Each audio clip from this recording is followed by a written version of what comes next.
Hello once again, and welcome to the already broken the rule.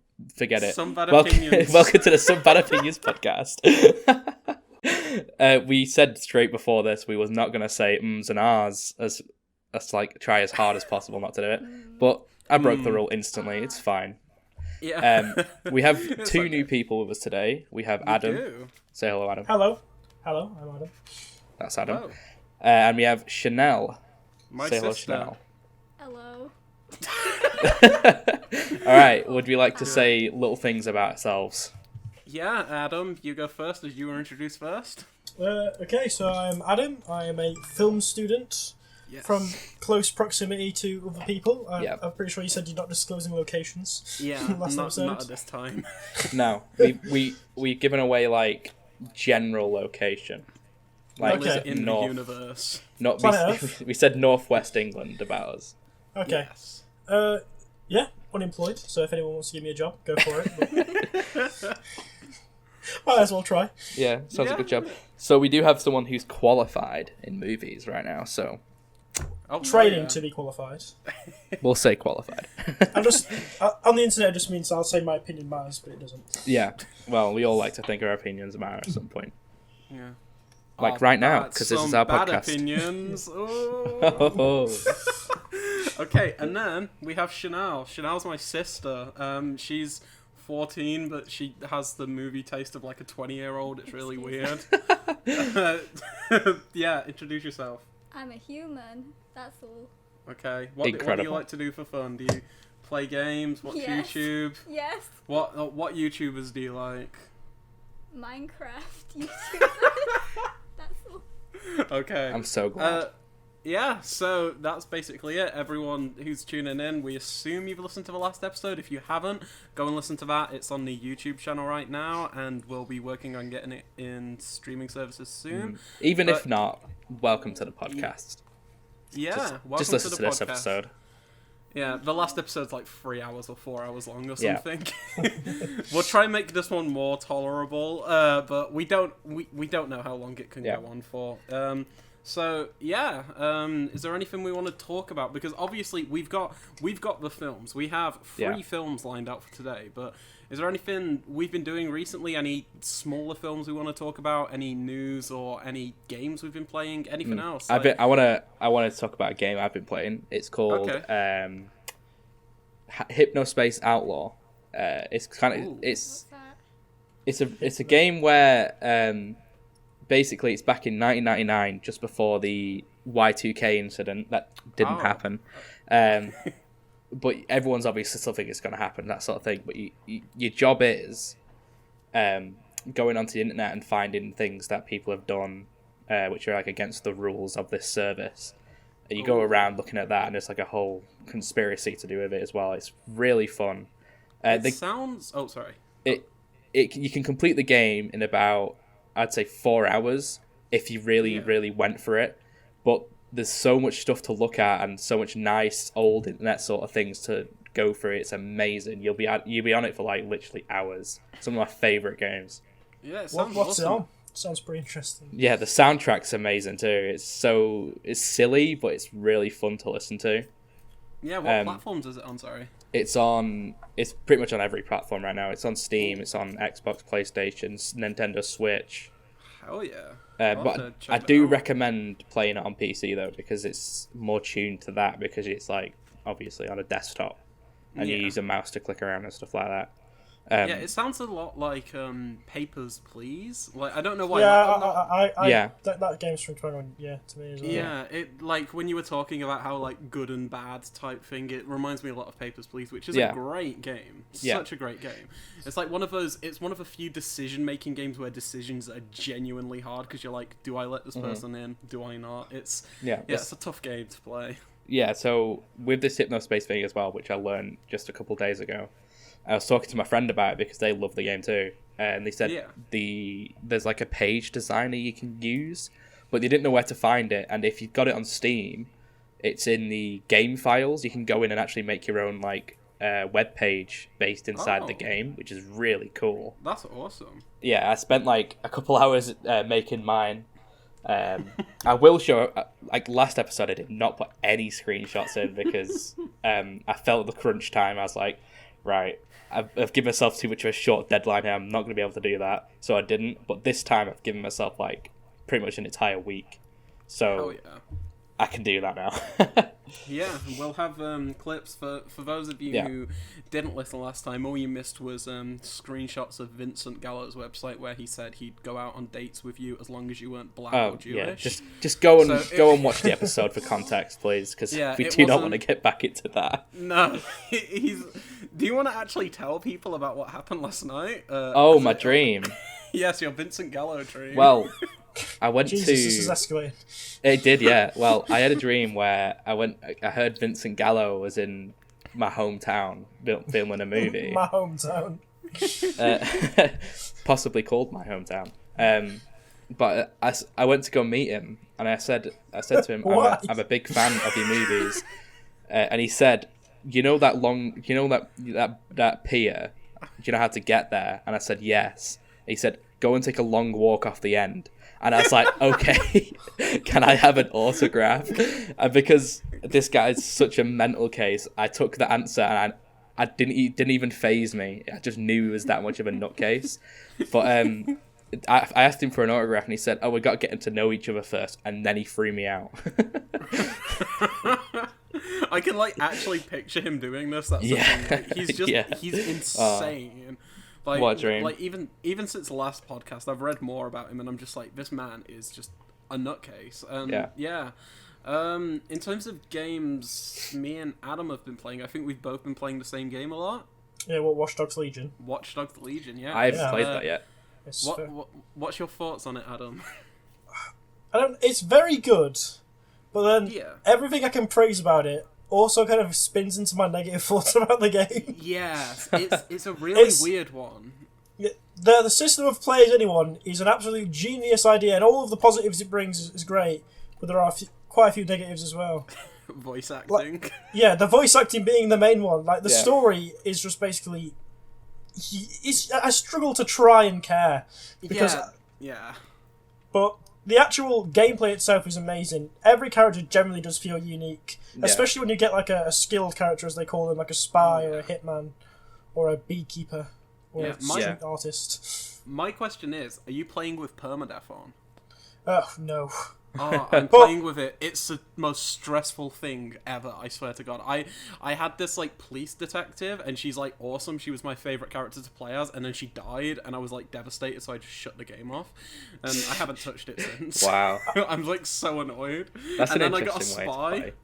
Yeah, and I did have permadeath turned on, but then I got my favourite character, and I just decided that he's too good and I never want him to die, so I turned it off. I think the interesting thing about permadeath is, in some games, like State of Decay, for example, it's super depressing when a character dies. And in Watchdogs Legion, I feel like it's still frustrating and you still feel that loss, but at the same time, there's so many characters out there that you're like, in the overall world, it makes sense, because in these type of groups you'll always have casualties and whatnot. So it does feel very realistic in that manner, because it's we've lost a good soldier today, but you've still got 20, 30 other people who are just as skilled in their own ways. Whereas in State of Decay, if you lost someone, you're like, damn, there's not many people you can replace them. And I may be wrong about this, or I might be thinking it'd be a good thing to have in State of Decay. But when they die, do they come back as a zombie and be in the position they were, in the place they were rather? I'm not sure. Have you played State of Decay much, Adam? I think they turn into a zombie if they're bitten, but then you see an animation, but then they get shot, don't they? The people just shoot them. It'd be cool if they actually roamed. No, because there's an option, I remember now. There's an option, you can actually... Someone gets bit, you can let them go, back into the world. Yeah. Or you can shoot them. Oh, that's interesting. That's cool. So, I remember that. But yeah, Watch Dogs Legion is really fun. I think the voice acting is possibly some of the worst I've ever seen in a AAA game, but it still makes it really amusing. So it's not it's the worst game of all time because of that. Because you'll have the most Indian-looking character who has the whitest chavvy voice of all time, and then it's the complete opposite way around. Sometimes it's so bizarre. Oh yeah, because it's based in London, isn't it? Yeah, and they have really British accents, but the characters sometimes just don't feel British at all. Like I had this guy in the like bare knuckle boxing fighting areas, and he looks like the true Geordie. I don't know if you two know who the true Geordie is. And he's like got a French accent, and I'm like, this doesn't work whatsoever. He has this big beard. He's this really bulky guy, and then he's just like wee baguette, and I'm like, what is going on? Well, I'd imagine him to have the sort of voice where he's like, "Oi, I'm gonna kick your ass," that sort of thing. That is basically true Geordie. That's the voice of every character in the game who's either a woman or like a really weak man in this game. Everyone sounds either really tough or the tough people just sound really there's no middle ground really. But yeah, it's good. I think I've put like 10 hours into it or something according to the Ubisoft club thing or whatever. I'm gonna check my time in it now. I think I'm a bit more. Before we talk about games too much. Oh, wait. 1 minute. Oh. Chanel. Chanel. What have you been playing, Chanel? Overwatch? Games. What games? Overwatch? Yes. Okay, what level are you on Overwatch? I'm like 600. Ridiculous. I'm level 26. Are you going to get Overwatch 2 when it comes out? Maybe. It doesn't look that good though. To me, it looks like a reskin, but also we've not heard anything about it since like the announcement trailer. Oh yeah, because that was like a year ago now, wasn't it? Something like that. They announced it, and they were like, BlizzCon got pushed back to January this year because of COVID. It's coming out January. Yeah. No, BlizzCon. You know, like their yearly BlizzCon. event. It got delayed to January. Yeah, hopefully they have some more announcements because they were like, oh yeah, it's coming to next gen consoles and everything, and then nothing happened. Yeah, and it sounds really weird because they're saying that like the progression continues over and you'll be able to play with people from the first game, even though the character models are completely different in the second game. Maybe is it a different engine? Isn't it? Maybe they redesigned the skins because I imagine they would do that. Yeah, they've redesigned the skins, but apparently it's like cross game. You can play like from the first game to the second game. So like if you're on like your Xbox or PC playing the standard Overwatch, you can play with people on Overwatch 2, which makes no sense. They also done different abilities. Yeah, they give characters different abilities. That's so weird. That's weird. I highly doubt you're going to be able to flip between the games and still have the same content. I imagine they've redesigned the skins and the way they would do it, because I know Blizzard, like I know what this sort of thing they would do. They would give the people the skins, but you will not be able to unlock them in Overwatch 2. You have to have them from 1 to 2, unless and if you want them, you'd have to go back and play 1 to get them. And considering there's not going to be a competitive scene on 1 after 2 comes out, it's going to be very difficult to do that. Yeah, hopefully they continue to like support people as they like migrate over, because that's the thing with like games as a service now, like stuff like Fortnite. Like if like so many people have put like hundreds, if not thousands of pounds or dollars into that game, and it's like if they make a sequel, where's that money going? With Fortnite, I think it will be really easy to move the stuff over, because I doubt they're going to stop using Unreal, and And I don't think they're ever going to go to a Fortnite 2 anyway. Because Do you remember when the second season came out and everyone was like, "Oh my god, Fortnite 2"? Oh, second chapter. That was us. Oh, we can't forget about that masterpiece. We were excited for that. I was hyped. I was down for the collapse. I don't even like Fortnite, but that was interesting. I do like Fortnite. I did play Fortnite quite a lot. And one thing that annoys me about Fortnite is that all of the sort of crossover with Marvel and DC they do, because you do Marvel, DC, and Star Wars a lot, a lot. Yeah, and if you're not interested in any of those, you don't want to play the game anymore. Like the current one going on right now is the Marvel one, where Galactus is doing whatever, and it's like, I guess it's cool you're doing a tie-in, but this is like the third or fourth time you've done Marvel, and I'm not interested in playing a game with Marvel in it, to be honest. Yeah, it just seems like they've got the licenses or like some sort of agreement, so it's like, hey, here you go. Last season, they had a reference to, you could unlock Aquaman, which is fine because he wasn't the main sort of focus. The main focus was sort of like... It was like the Deadpool skin. Deadpool was in the background. Yeah, exactly. Deadpool was in the season before that, or the one before that, who knows. Season 3, I think it was. Yeah, F2. because there wasn't main focus, it made it so you're able to play the game, and if you didn't know the character, it's fine because it's not the main thing there. Because you had all this other stuff going on, like the world being flooded, which I really enjoyed because there's like swimming mechanics, diving, stuff like that. It's really cool, but then they shifted it straight to Marvel and Galactus, and I was like, all of this map is Marvel themed. I don't care. Yeah, it's just like they did it for Infinity War and Endgame. It's just like, oh yeah, Thanos is here, and it's like, yeah, that's cool because big film and everything. But then when they're adding like every single month, it's like, oh yeah, now you've got Star Wars characters. Now you've got more Marvel characters. They did Borderlands at one point as well. Borderlands was fine as well because they added a character for like pre-ordering, I think. Yeah, didn't they add and like they had like a small section yeah, they of the map area, dedicated and it was like to it. cell shaded like Borderlands. It was pretty cool. It was pretty cool, yeah, because that's like nice referencing. So it's like not in your face. It's just a small section of the map, so it doesn't affect you too much.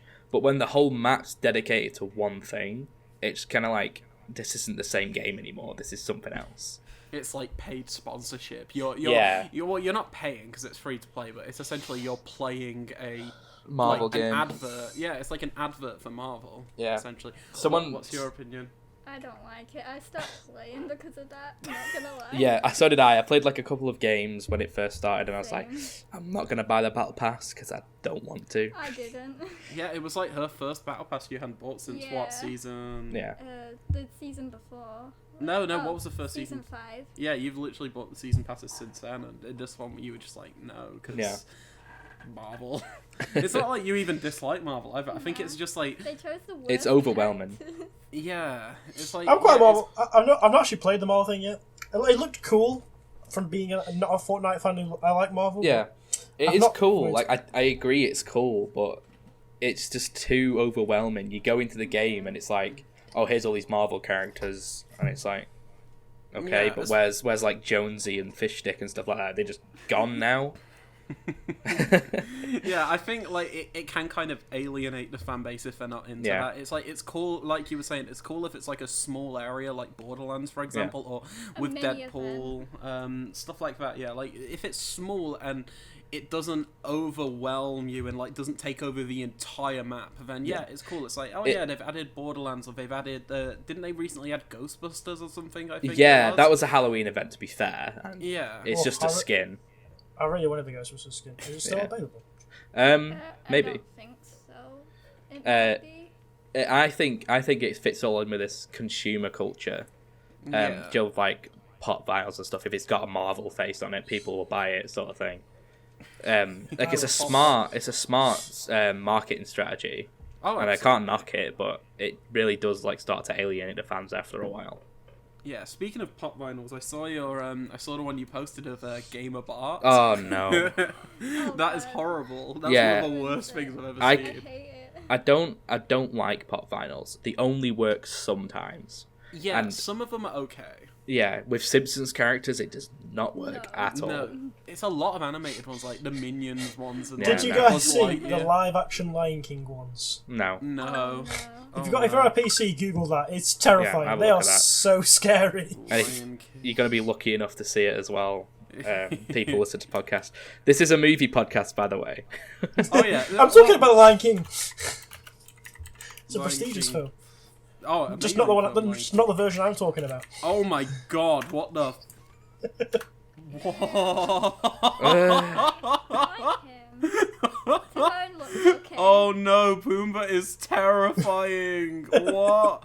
Oh, look at Scar.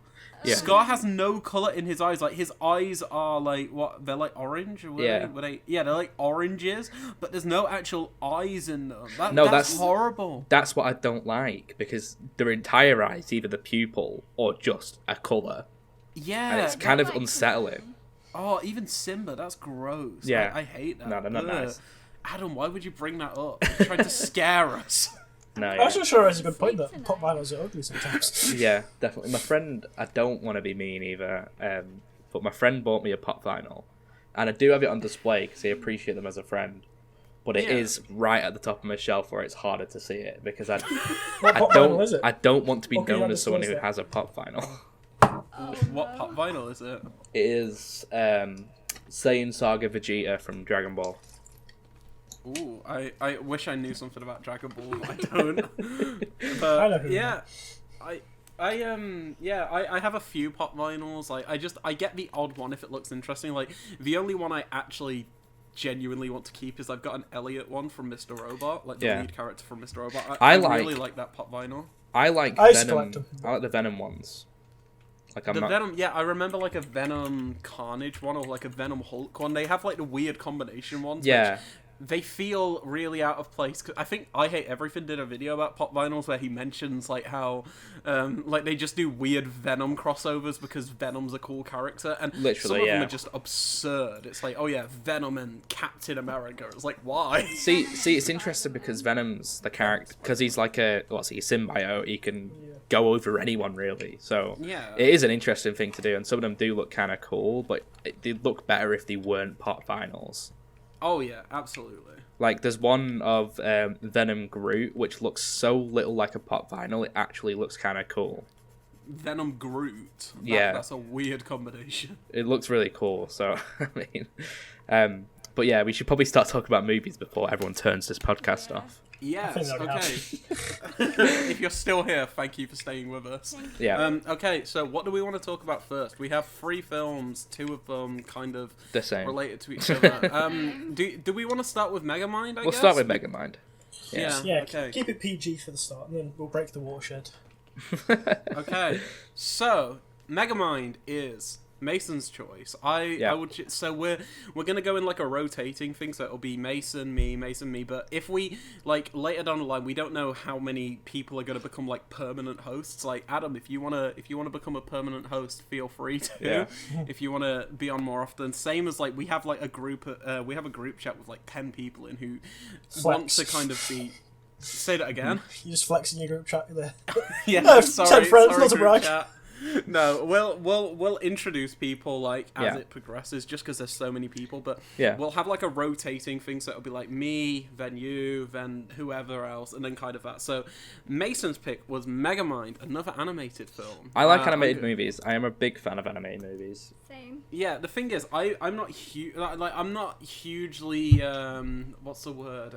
I haven't like dug into a lot of animated films that most people deem classics. So this is a good excuse for me to finally check them out, because like I'd never seen Megamind before, and I watched it with Chanel actually. Yeah. Okay, first verdict. Can I get your first verdict on it? Like, how you feel about it? Verdict. I enjoyed it.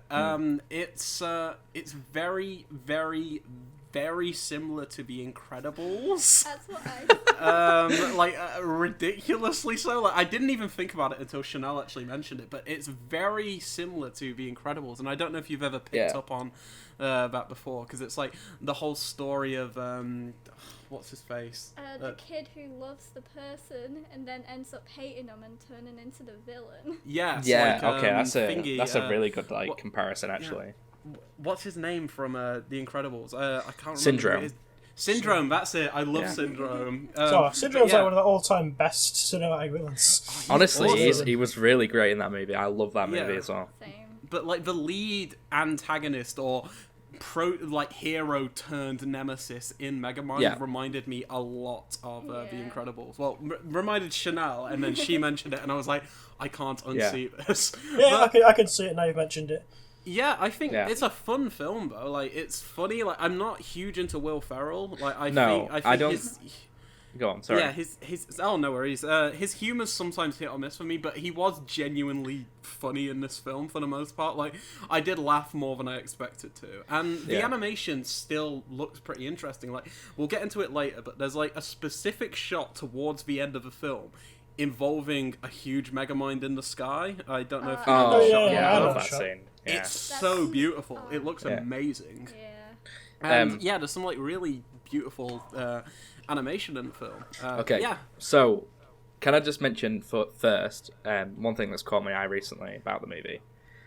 Well, two things actually. First thing, it's its anniversary, or it was a couple days ago. Yeah, it was like a few days ago. It was a 10-year anniversary. Yeah, 28th of October. Happy birthday. Hell yeah. Woo, you're 10 years old. Which is just incredible timing on our part, because I actually didn't know that.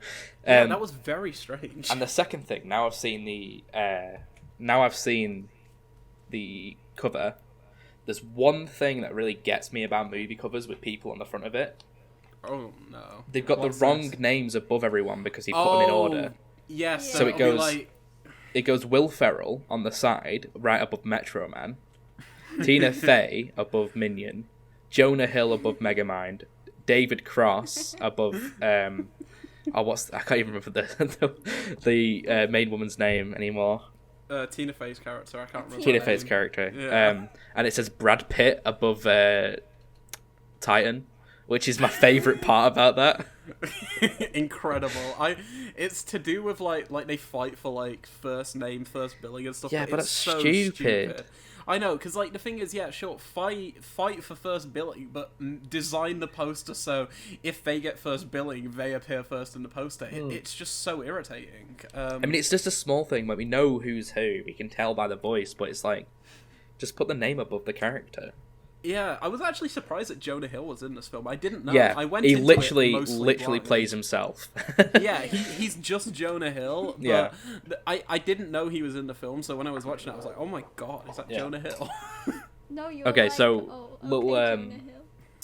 little rundown of the plot, I guess. At the beginning, it's like the whole. I've mentioned it last time. I don't like the whole. This is me. I guess you're wondering how I got in this situation thing. Well, let's go back. Yes. I don't like it, but in this movie, I actually did like it.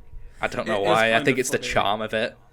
Yeah, it works better here than in Sonic, which I'm pretty sure I mentioned last time. Yeah, that's the one that really. Like That's the most recent one I can think of, which I really didn't like. Yeah, it was so. It was so unnecessary in Sonic. It didn't add anything to the story. No, definitely not. Yeah, it definitely takes away from the scene that it's referring to. Because you're like, that was the time where he just stopped and then started the movie. Yeah, yeah, it's very bizarre. See, with the Sonic one as well, it makes you, like, when you're watching the movie, you see that at the beginning, and then you're like, now I know that scene's going to happen, I'm just waiting to get back to that scene so I go, now we're here, and it sort of takes you away from it. But in Megamind, it charms you. Yeah. And the rest of the movie is so exciting that you kind of forget until you get back to it. Yeah. The songs were great as well, but they played them a lot. Yeah. It's sort of theming, and the way the word Megamind says later on, where he's like, it's about showmanship. And because he's playing the songs on like his record player or tape player on his boombox, it kind of makes sense in that sort of regard. Oh yeah, but he's like replaying them because they're the few songs he actually has. Yeah. Because it's a good way to deal with that trope. Because sometimes you'll have films where they have licensed music, but they'll just replay the same song like 3 or 4 times because this is a cool thing. But it makes sense in that world because it's like, he probably only has these few songs that he's just playing over and over again. He has 2. He has he has 3. He has that one. What's it called?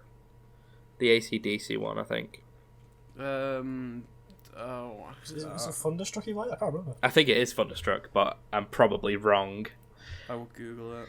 I'm on the thingy page. Megamind. My internet's not working. But yeah, he has a few different songs. It's Back in Black.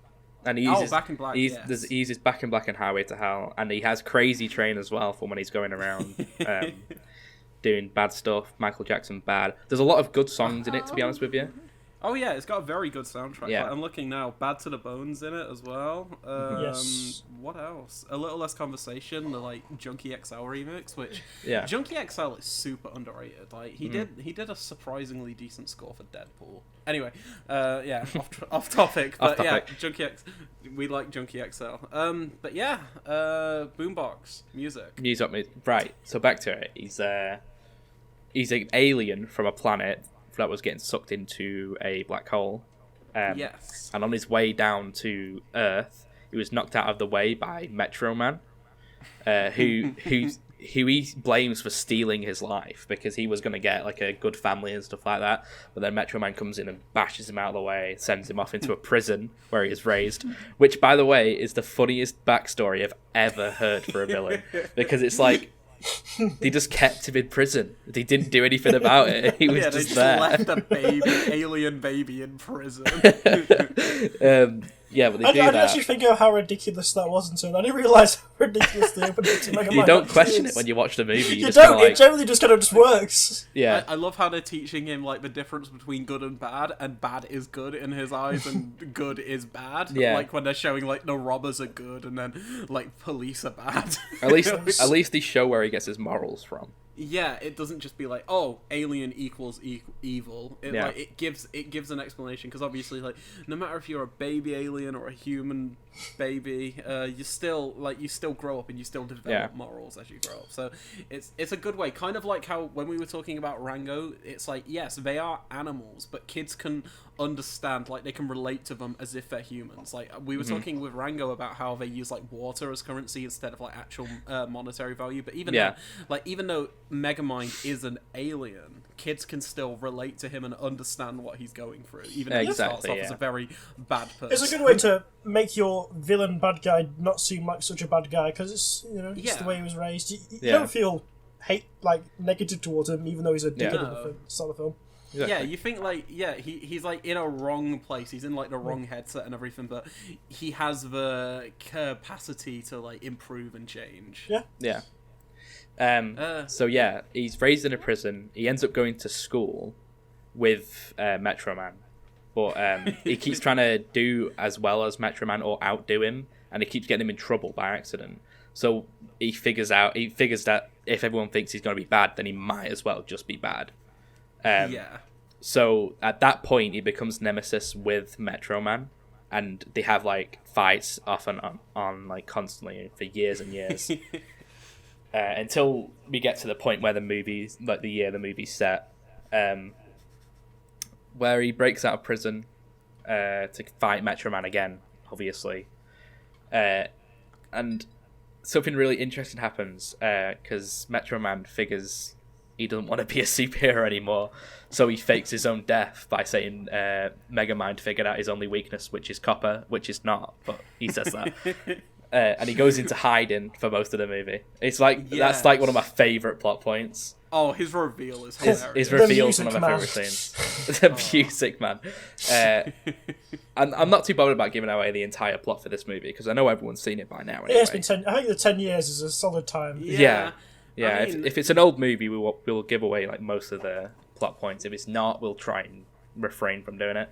Yeah, I mean, I think the best way to like handle situations like this is we just talk about what comes up. So like, give people like a brief synopsis or whatever, and then we'll just dive in and whatnot. But so he disappears. Megamind's a bit lost after he goes on a small little tangent, stealing, fighting, doing whatever the hell he wants, basically, because no one's going to stop him now. And he gets kind of depressed because he has nothing to do, and he comes up with the idea of creating a new superhero. Yes, Jonah Hill. But he accidentally becomes Jonah Hill because he's fighting with... Oh, God, it would really help to know a name. Tina Fey. Roxanne. Roxanne. She's called Roxanne. Oh, God, this is a cursed image of Will Ferrell dressed as Megamind. Oh, gosh. Please put it on the screen for, like, viewers. I will. They can see that. I'm not going to keep it on my screen very long because I cannot concentrate with that. But yeah, Roxanne tries to intervene with his plans, trying to find out what Megamind's doing. But he's also disguised himself as a manager at the Metro Man Museum, or just like a librarian, I guess. What's his name? Bernard. Yes. So he's like switching between himself and Bernard with his little disguise watch, which is a pretty cool device. I love Bernard. And he accidentally shoots the super DNA into Jonah Hill's character, who becomes Titan. Which is just bonkers. Jonah Hill superhero. Jonah Hill's character, by the way, is Roxanne's cameraman because she's a reporter. Yeah, so he's annoying. I don't know if anyone else. Yeah, he's like super annoying. Like the thing is, I actually, when I was watching the film, it was kind of like everything made sense because there's like a huge meme involving his character. I can't remember what the actual context is. What's but that? I've seen so many memes of Jonah Hill's character Titan in the God, my brain just froze. No, I've seen so many memes from Megamind before. I didn't know what they were from, and then when I was watching the film, I was like, oh, that's the character. And I was like, oh no, I hate him even more now. But yeah, he's in love with Roxanne, so he tries to use his superpowers to impress her rather than using them for good like Megamind wanted him to. Yeah. So he goes a bit evil because she doesn't want to get with him because he's a psychopath. So that leads to sort of like the climax of the movie. They go and try and find Metro Man, or try and find out what happened to Metro Man, or where his stuff is, to see if they can get any ideas on how to beat Titan. And they find out he's still alive. Wants to be the music man instead, make music, because he doesn't want to be a superhero anymore. His glorious beard. His glorious beard is amazing. But yeah, there's a climax in the movie is Megamind disguises himself as Metro Man, is that right? Yeah, he does, but he gets caught out at the end. Yeah, he gets caught out, yeah. Yeah, he calls, does. What does he call it? What's the city called? Is it like he calls Metro City Metrocity. Yeah, that's it. Yeah, that's what catches him out. Yeah. And then he gets caught at that point. He gets caught out, but then it's all okay. There's a happy ending, don't worry. Happy ending, hugs and kisses. There's always a happy ending. They take away his superpowers. He's not super anymore. He's dancing in prison. Which, by the way, if you've seen Penis Music meme, you know exactly what I'm talking about. I have not. You have not? Well, you're going to have to look that up afterwards. Okay, I will. Trust me, it's amazing. It's just a silly little joke, but it's so dumb. But yeah, that's the entire movie, the plot. Yeah. It's not a very deep movie, but it does have like surprisingly interesting themes. Yeah. It like the subject matter of like good versus evil and stuff. Yeah. Like a lot of films do tackle that, but it again, as it's an animated film, it does work quite well for kids and stuff, because it's like kids are gonna watch this at a young age and they're gonna be like, oh, I want to be like Megamind if they're like evil little shits. And then when the film ends, they'll be like, oh, I want to be like Megamind but good now. Mm-hmm. So it's like because you get some kids that are just like, yeah, I'd say that was an interesting way of looking at it. But I'd argue someone who's like inherently evil or just bad, they wouldn't realise they were being bad, so I don't know if they'd actually do that. But if they see someone reforming because they're doing the same sort of similar bad things, they'll see someone reforming and be like, that's probably the right thing to do. Yeah, hopefully. Morally good kids. You have some bad ones out there, though. Yeah. I do love the opening sequence where he's, like, escaping from the room, like, the room he's kept in. Yeah. Where he, like, where he breaks out of a prison at the start of the film. I love that sequence. It's really fun. Like, it's short. It's nothing, like, hugely, like, overlong or anything, but it's just it's my favourite scene, just the one that sticks out to me. What's everyone else's favourite scene in the film? Chanel, go. The last scene with the sky thing. Oh, yeah. We'll talk about that. We talked about that before. We could talk Adam wanted to talk about it, didn't you, Adam? Or was it... No, was it you? Oh, no, I mentioned it. Yeah, I said that was my favourite visual moment in the film. I think. Oh, yeah. Yeah, it's just that, like, the rest of the film does look good, don't get me wrong, but there, it was just like, they pulled all the stops out, and it was like... It reminded me a lot of what they tried to do in the Ralph Breaks the Internet film. Yeah. Like, at the end, where there was, like... Yeah, all the Ralphs created, like, a big Ralph. Spoilers for that film. Oh my God. I'm not a fan of that movie, to be honest. It's okay. It's okay. I like it did a better job at the internet than Emoji Movie did. Oh God, yeah. Emoji Movie, excellent movie. Anyway, Adam, what's your favourite scene? Yeah. I don't know, I think Corey... I really do like the prison break sequence, but it's just very inventive. Yeah. Yeah. I don't know. I quite like the scene where the kids in the classroom, you know, like where he just keeps trying to kind of one-up and he's getting in trouble. I quite like that scene. It does show quite like a big struggle with children as well. If they see another child behaving like really well, they'll either sort of like zag with them and sort of try and do the best, and if they can't, they'll zig and start being bad in class to get attention. And to be honest with you, you do actually see it, and if you like look back on like at least primary school days, you'll see it sort of happening then. Like, kids will be bad just for attention, and it's not really their fault because they'll see someone like being good for attention, and they know they're not as good as them, so the only way to get attention is to make them get attention by doing something bad. which is exactly what that represents, to be honest. Yeah, another animated film which has quite deep themes. A lot of them do, though. That's the thing. It's like a lot of people look down upon animated films because they're like, it's just kids' films, but they do deal with quite complex I want to stuff. say something that this might be a bit of an overshoot, I guess, but I want to say it deals with diversity as well, considering how different Megamind is. Oh yeah, absolutely. I thought that. There's a sequence where he plays, where he goes out on a date with Tina Fey's character, doesn't he? Roxanne. Yeah, sorry, Tina Fey's character. And then he like changes back midway through, and everyone's like, it's Megamind, he's gross, and like everyone looks at him as if he's gross, and it's like, Jesus, that's not nice, even back at school, even before he started being bad, people didn't like him because he was different.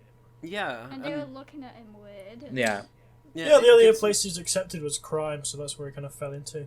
Yeah, it's very like, again, completely different films, but it gives me like thoughts of like The Elephant Man and stuff. If anyone's ever seen that film, where people just like kind of just like if it's different, they don't like it. And like we as a society, I think we're kind of improving. It's like we've had so many things happen in the past like 10-20 years. Like people are more tolerant, like they're more tolerant now, I'd say, for the most part. Like people accept people who are gay, people accept like trans people and stuff, but like 20-30 years ago it was like really, really bad in those regards. So it's nice to see like people become more like open and diverse. And even in this film, like with like The Elephant Man, which was a story that was what, like 70-80 years ago, that story, probably longer, and people were just like, oh, he's different, so he's bad, and we'll just we'll ridicule him. And with Megamind it's the same thing. He looks different. He looks different.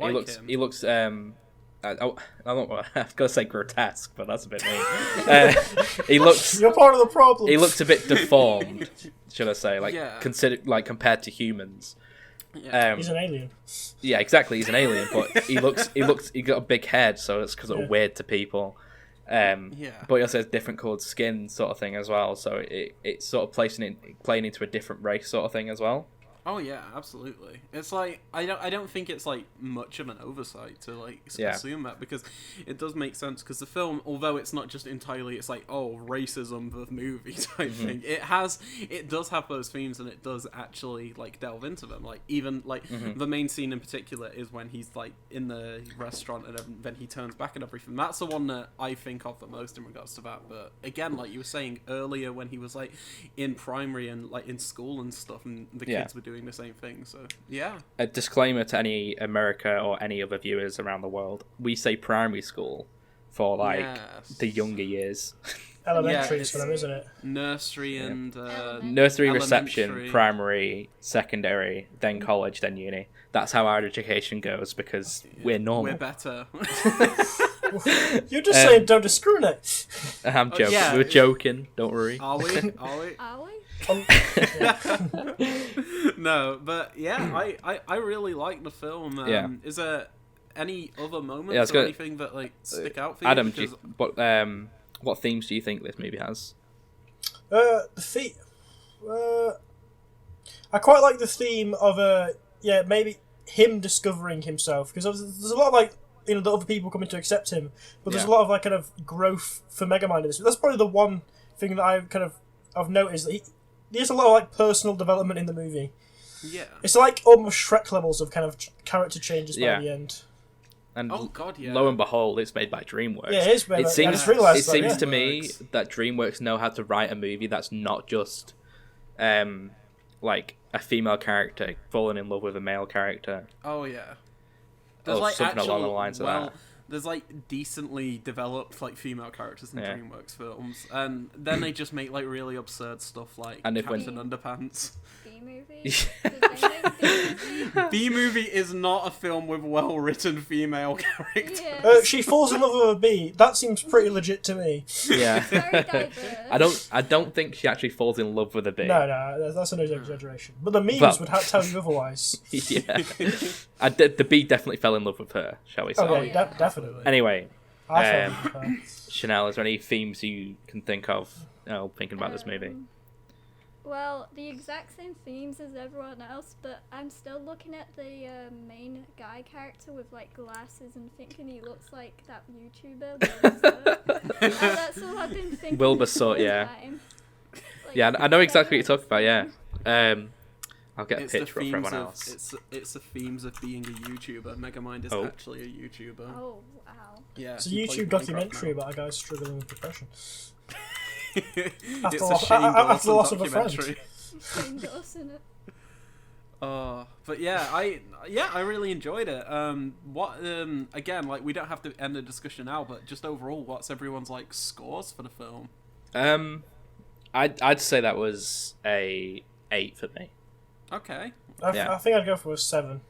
Yeah, I'm probably thinking about a 7. Yeah. I think like as I've thought about it more, I've enjoyed it more. When I first came out of it, I was like, yeah, it's fun, but it's not all that memorable. But then we've had like a discussion that lasted quite a while, and I'm like, yeah, okay, there's actually more to this film than like. That's one thing I noticed. Most DreamWorks films tend to, they come and go from your kind of you watch them and then you forget. Megamind is one of the few that you can remember. Yeah. Oh, no, absolutely. I was watching it and I was like, yeah, I remember this film very well, surprisingly.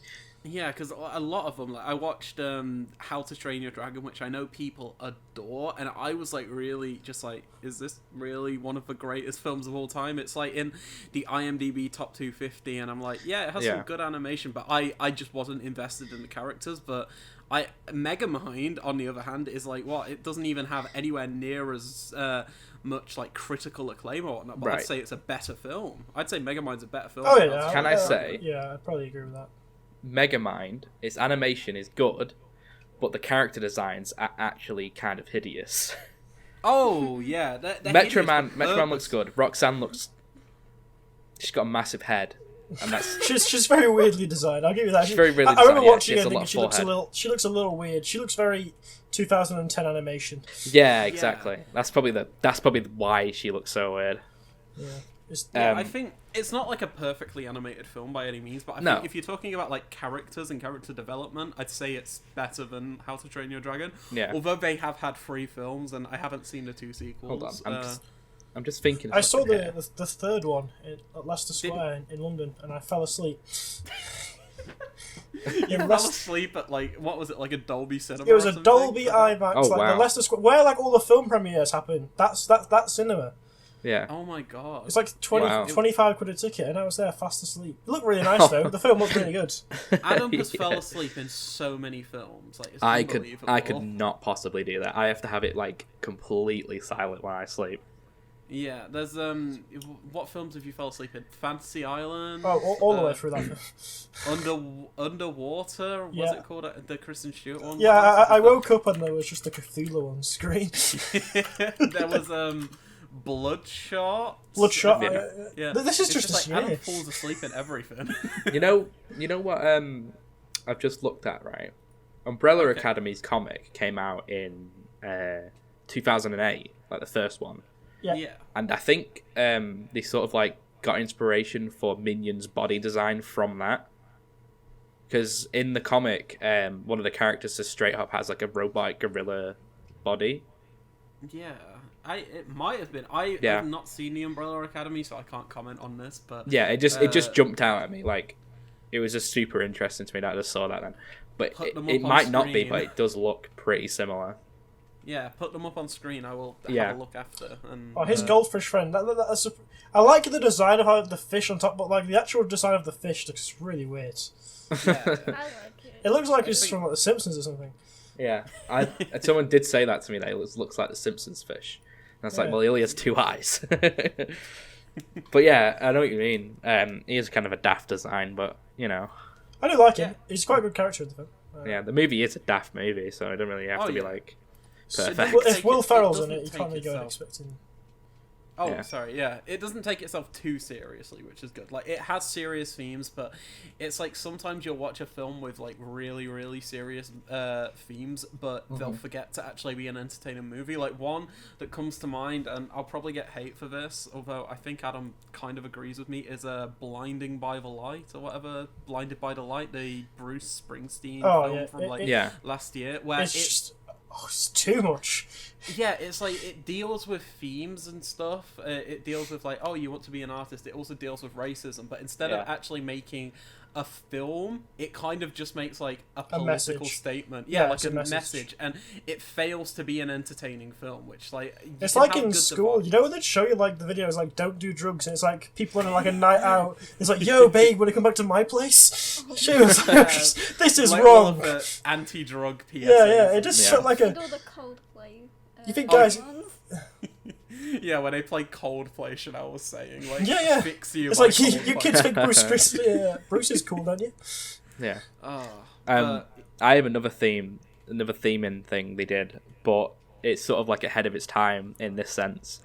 Oh, okay. I'm talking about simps and incels. All right, hear me out. There's a small simp and incel theme with Titan because he simps for Roxanne. And once he found out she doesn't want him, he turns into an incel. Am I wrong, though? No, I don't think so. I think you actually mentioned this. You were like... I did, yeah.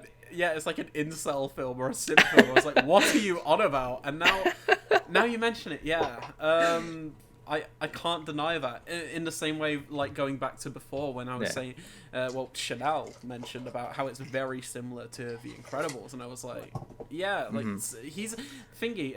The Titan. Titan is like a really interesting character because he does feel very, very similar to Syndrome, but he has his own things. Like with Syndrome, there was no real romance angle. Like from what I can remember, I've not seen that film in so long. There was no romance angle. There was mainly him wanting to be a side. He wanted to be Mr. Incredible's sidekick, but because he wasn't super, Mr. Incredible was like, well, no, you're gonna get yourself hurt in the field, so it's not a good idea.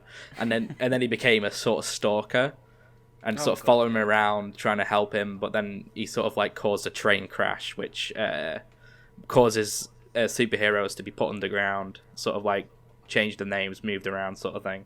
So essentially, the entire events in Incredibles is Buddy's fault. Oh yeah. Yeah. Not directly, but Incredibles 2's his fault as well. Yeah. Thanks for that, Buddy. Thanks for not showing up. We could have done it. He's dead, and if they brought him back, I would have hated the film even more. But yeah. That's Megamind. It's his fault. Megamind. Yeah. So Chanel, what was your score for it? 7 or 8, yeah. Okay, so we're all. Is there anything else anyone wants to add? If not, forever hold your peace.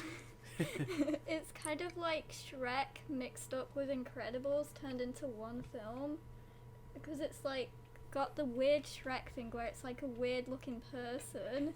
Yeah. Or ogre, I should say, being hated because he's an ogre and kind of being seen as the villain. And then it's got like the Incredibles vibe where it's like superheroes and someone turns into a villain because their hero doesn't like them or a person doesn't like them. Yeah, like an authority. That's actually really good. I really understand. Yeah, that, until this podcast, I had no idea how much Megamind stole from the Incredibles. Yeah, I need to research if it was a lawsuit or something. No, I think it was more inspiration than actually stealing. It's not quite Ants bad. Oh, Ants and a Bug I've never seen either of those films, and I never plan to. To be honest, I would argue that Ants is its own idea, even though it's based on the same sort of thing. Oh yeah, when you watch them, they are kind of different films. Yeah, it's quite Ants just focuses on ants. There's bugs in a bug's life. I know there's more bugs in the bug's life. I can't remember which one, but I know one has Woody Allen in. That's all I know. I don't know if it's I couldn't tell you. Bug's Life, but yeah, Woody Allen's a strange guy. But yeah, that was Megamind. Megamind, very good movie. Go watch it. Go watch it. We all give this our seal of approval. I don't know. We need to come up with something. Our bad opinion approval. Bad opinion. Yes. I'll make a sticker for that, and I'll put like a graphic on the screen of the movie case with the stamp going on it. And if I can't be bothered doing that, I'll just put it on top of the case and leave it at that. But yeah, so next film, or should I say films? Because they're very relevant in this time, and we've all watched them. Like, it wasn't like a film that we were like going, we were like, oh yeah, we're going to talk about that next episode, but we all watched them, and I think everyone's rewatched the first. Have you, Adam? Yeah, I rewatched it. I've rewatched both actually. I've seen them both a couple of times in the past few months. Very prepared. And they are Borat and Borat's subsequent movie film. I'm not saying the full titles because they're way too long. And I can't think we should Very nice. list every title for Borat too. Oh my god, there's like 5 titles. Is there actually? Yeah, it's like every time, in the movie, time the mission changes. Oh. Like, oh, where yeah. At first he's like trying to give away Borat's stuff, subsequent movie film, delivery of Prodigious. I can't even read that word. It changes so many Prodigious times. bribe to American regime for make benefit of once glorious nation of Kazakhstan. The titles are amazing, and the marketing in general. But the let's first start one's, I do like the first one's title. It's Borat, Cultural Learnings of America to make benefits of glorious nation of Kazakhstan. Yes. Let's talk about the first one first. So, has everyone seen? Had everyone seen this before the second film came out? Yeah, I've seen Borat. I've not seen for years. So. I've always loved Borat, but I think when the sequel was like on the verge of being announced, because I know there was like rumors and everything, I rewatched it and I was like, this is like a masterpiece, because I always thought it was funny. I always thought it was funny back in the day, but I watched it when I was very young, when I was like, I want to say like 10, 11 years old or something. So a lot of the humor didn't make sense to me necessarily. I understood, oh yeah, he's saying these things and it's funny, but now that I'm grown up and I actually have morals and like I'm a developed human being, I'm like, oh my god, this is a genius satire. It's so funny. The plot for this movie is really easy to go through. Oh yeah, there's almost no plot, which makes it interesting. Well, there is an overarching plot, but I'd argue it's not important to understand the movie.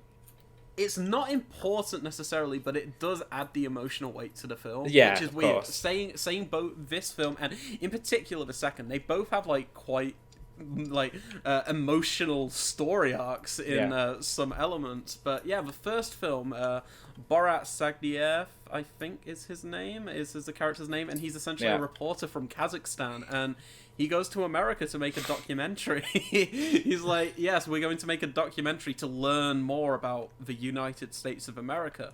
And originally they were only going to stay in New York, I believe, but then he watches like late night TV in a hotel and discovers Baywatch starring Pamela Anderson and falls in love. Yeah. So he goes on like a road trip with his filmmaker friend Azamat, who is the best part of the film. Yeah. I love Azamat. Are you pleased with his treatment in the sequel? No, I was so sad. He was turned into a chair. Spoiler alert. They turned him into a chair. Where is Azamat? Sat on him. What an incredible turn of events that was. I was shocked. They probably couldn't get him back for the second movie. There was like some weird behind the scenes stuff with that. Like, it was actually kind of weird because they what was going on was the actor said he wanted to make a sequel, and Sasha was like, oh no, I'm not making Borat 2, but you can have a small part in this film I'm making. And then he refused the part because it was too small, and then it turned out to be Borat 2. So he kind of like he kind of messed himself up. Yeah, because Sasha's very secretive about this stuff. He doesn't like people knowing he's making something. Cause there's something we'll touch on later on for the second movie, which shows that like tenfold. But the first film, it was so the character Borat is actually based off Sasha's early TV show, The Ali G Show, where he had like a variety of characters. The three were Ali G, who's like a chavvy weed head from like England. You have Borat. Ali G is incredible. I'll be honest with you, I don't like the Ali G movie. No, I was just gonna say, I don't think Sasha works very well when he's like doing stage stuff most of the time. It just it doesn't have the same impact. Like I hated Grimsby. I hated that film. It's a bit of a guilty pleasure for me. I really find that film funny. I just don't know. Really I find it as one of those ridiculous films that it's just fun to laugh at. It's so funny. I might have to give it a rewatch. It's kind of funny. Yeah. I really found it like annoying. I did like what was the film he did with Will Ferrell? Going back to Will Ferrell, Talladega Nights, I think it's called. The Ricky Bobby film. I really like Sasha in that. I think that's his best like scripted thing. But the real like what's the word? The like drive of these films, and especially the LEG show, was how he'd take these unscripted sequences and place these characters into the events without people knowing he's a character. Like, I think some people understood LEG was a character, but like he interviewed so many people. He interviewed like Donald Trump at one point, David Beckham. He interviewed Buzz Aldrin, the like second guy to land on the moon, and called him Buzz Lightyear. It's just like he's like. I don't know how he got the interviews at first, but then it just like transpired into the additional characters. So then you had Borat, who was like the reporter from Kazakstan, and then you have Bruno, the gay Austrian fashion designer, who's that film. I think Borat's my favorite out of all. Yes, I'd say Borat is my favorite character out of them all because he's the most fleshed out and developed. Like LEG is fun, but he's not really. Like, there's not much of a statement with LEG. He's just more, he's a funny character. And with Bruno, there is a lot to dissect with Bruno, the character and the film. But I don't find, like, I understand Bruno and everything, but I don't find Bruno as kind of openly honest as Borat, because with Borat, it's kind of like the fish out of water scenario that so many films have used, like Wonder Woman, Brigsby Bear. So many films have used the fish out of water scenario before, but with Borat, it seems so genuine. It's like he genuinely just seems to be excited that he's in America or any place he is, and just like hanging out with people regardless of who they are. So you get like, we'll dig into the plots in a moment, but like you get the racist characters and stuff, and he's just that, and he's just like trying to keep his cool, but you can tell he genuinely just wants to like be friends with people and learn about stuff. Chanel actually has something to say. This is a weird thing, but he's kind of similar to like the Paddington thing, where he like introduces himself to everyone. He's like being obsessively friendly. Yes, he's such a friendly and likable personality, which makes it even more like upsetting, really, when people just treat him like really negatively. And I guess you could say the same for other Sasha characters too. But yeah, it's just some people just treat him like really horrendously. The plot of this, he goes to find Pamela Anderson, goes across the country meeting cool people, nice people, doing skits along the way. Not skits, that's not the word. It's interviews and stuff. Interviews and what's the word I'm looking for? Where he goes and does like unscripted stuff. Unscripted stuff. Yeah, like when he's like learning to drive a car, or he's like buying his first car. Like, I love that sequence. The one with like the driving instructor. He's like, "Oh, can I drink?" And then, "Oh, I like the look of that woman. Let's follow her." And then the guy's like, "You can't do that." That guy he's such a champ. Yeah, I like that guy. There's some people in the movies that I do like because of how like it was just nice.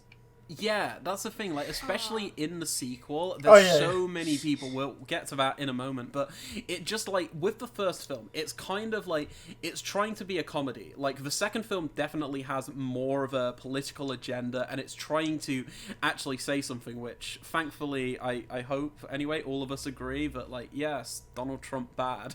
Like, it has a good message. Well... I thought Borat likes Donald Trump. He keeps promoting him. No, sorry. Premier Trump good, sorry. Yeah, exactly. He did a video this morning saying, "Let's vote Trump." Oh, are you on about the one where he said women shouldn't vote?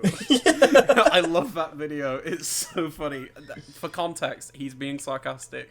He's just talking about how Donald Trump, like, is he's very friendly with women, or not so friendly. Reverse psychology. Yeah, reverse psychology, that's it. But yeah, with the first Borat, it's very much just like, oh yeah, we'll make a comedy film where we're just like, I don't want to use the word exposing, but it does feel very much like an expose of America. I know what you're talking about, though, because it is the way it's filmed. It is a mockumentary in sense. Yes. But it really does show how bad America was back then for, like, racism, homophobia. Oh, God, There's, like, a part where he's talking to, like, people from a gang.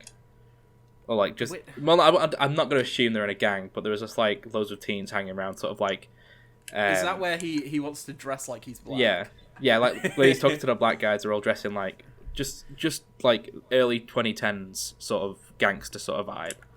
Oh yeah, and then he's like, "Oh, I want to dress like Michael Jackson." Yeah. There's so many different walks of life in the film. Yeah. There's some very, very bad ones. Like he goes to the rodeo sequence. Oh no, the rodeo with that guy talking about how he wants to like hang gay people. Well, he says I think Borat mentions it, how someone was doing something that was slightly gay, and he was like, "Oh yeah, that's homosexuals or whatever." And he's like, "Oh, in our country," he's saying it as a joke, like in hindsight. He's like, "Oh yeah, Borat's in our country, we wouldn't let him do that. They'd get arrested. Or something like that." He's like, "What do you think we're trying to get done with here?" And it's like, "Oh my god." Yeah, you can't believe some of the stuff. Do you know how Sasha and the team actually went about filming the stuff? Have you researched into it, how they got all of this footage? Okay, so what they did, they essentially pretended they were a real documentary crew from Kazakstan. I assumed that would be the case. Yeah, so they'd signed contracts before saying, "Oh yeah, you can use this footage in your documentary or anything," but they were never under the impression that it was going to be for a comedy film, which is why he can get away with so much of his stuff, because they've signed contracts like release forms saying, "Oh yeah, you can show this," because they were under the assumption it's just going to be shown to 5 people in Kazakhstan, and they say some horrendous things. Like there's the sequence with the frat boys later on. I hate that. I love the sequence, but I hate the guy people. in the RV. The ones in the RV with they're just talking about how women are bad and everything. It's they're basically talking about sexually assaulting women at one point, almost talking about how every foreign person is bad, and it's oh yeah, but we like you, Borat. I hate that excuse from racists where they're oh yeah, all racists are bad, but I've got not all whatever they're racist towards are bad, but I've got friends that are the same people. You know, when people are, I'm not racist, I've got black friends. Those people exactly. Exude that type of energy, and they're just I hated those not people great so much. No, terrible people. But you also get nice people in the film. You get people like the driving instructor. Oh, and the lady he dates. Oh yes, the prostitute. I think that's so sweet. It's so sweet. I forgot her name. Linnell? Is it Linnell? Yeah, Linnell. Oh, Linnell's awesome. She's just such a wholesome character. I think that moment is staged. I think she's an actual actress, but I'm not too sure. But regardless, she's just such a nice presence in the film, and she's really entertaining whenever she's on screen.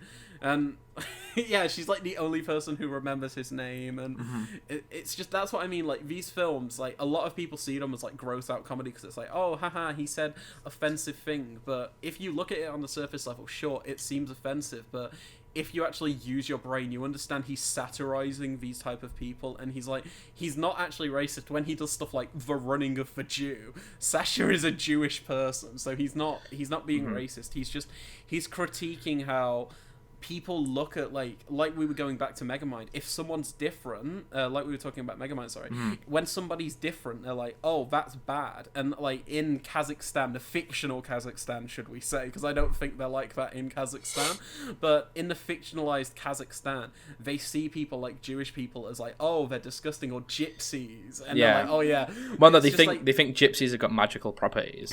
Yes. Yeah. Which is such an absurd. There's the sequence where he goes to buy the gypsy tears. It's amazing. with the Baywatch magazine and everything, he's and then he's looking at the dolls and everything. He's what did you do to these people? A shrunken head. Oh, I love it. I just love the honesty. And one of my favorite moments from the first Borat film is probably the moment where he goes on live TV to do an interview, and he's just talking, and he's oh, I'm very excited, but after his segment's over, he goes to talk to the weatherman. And the weatherman just completely breaks when he's going That's over so funny, shaking his hand.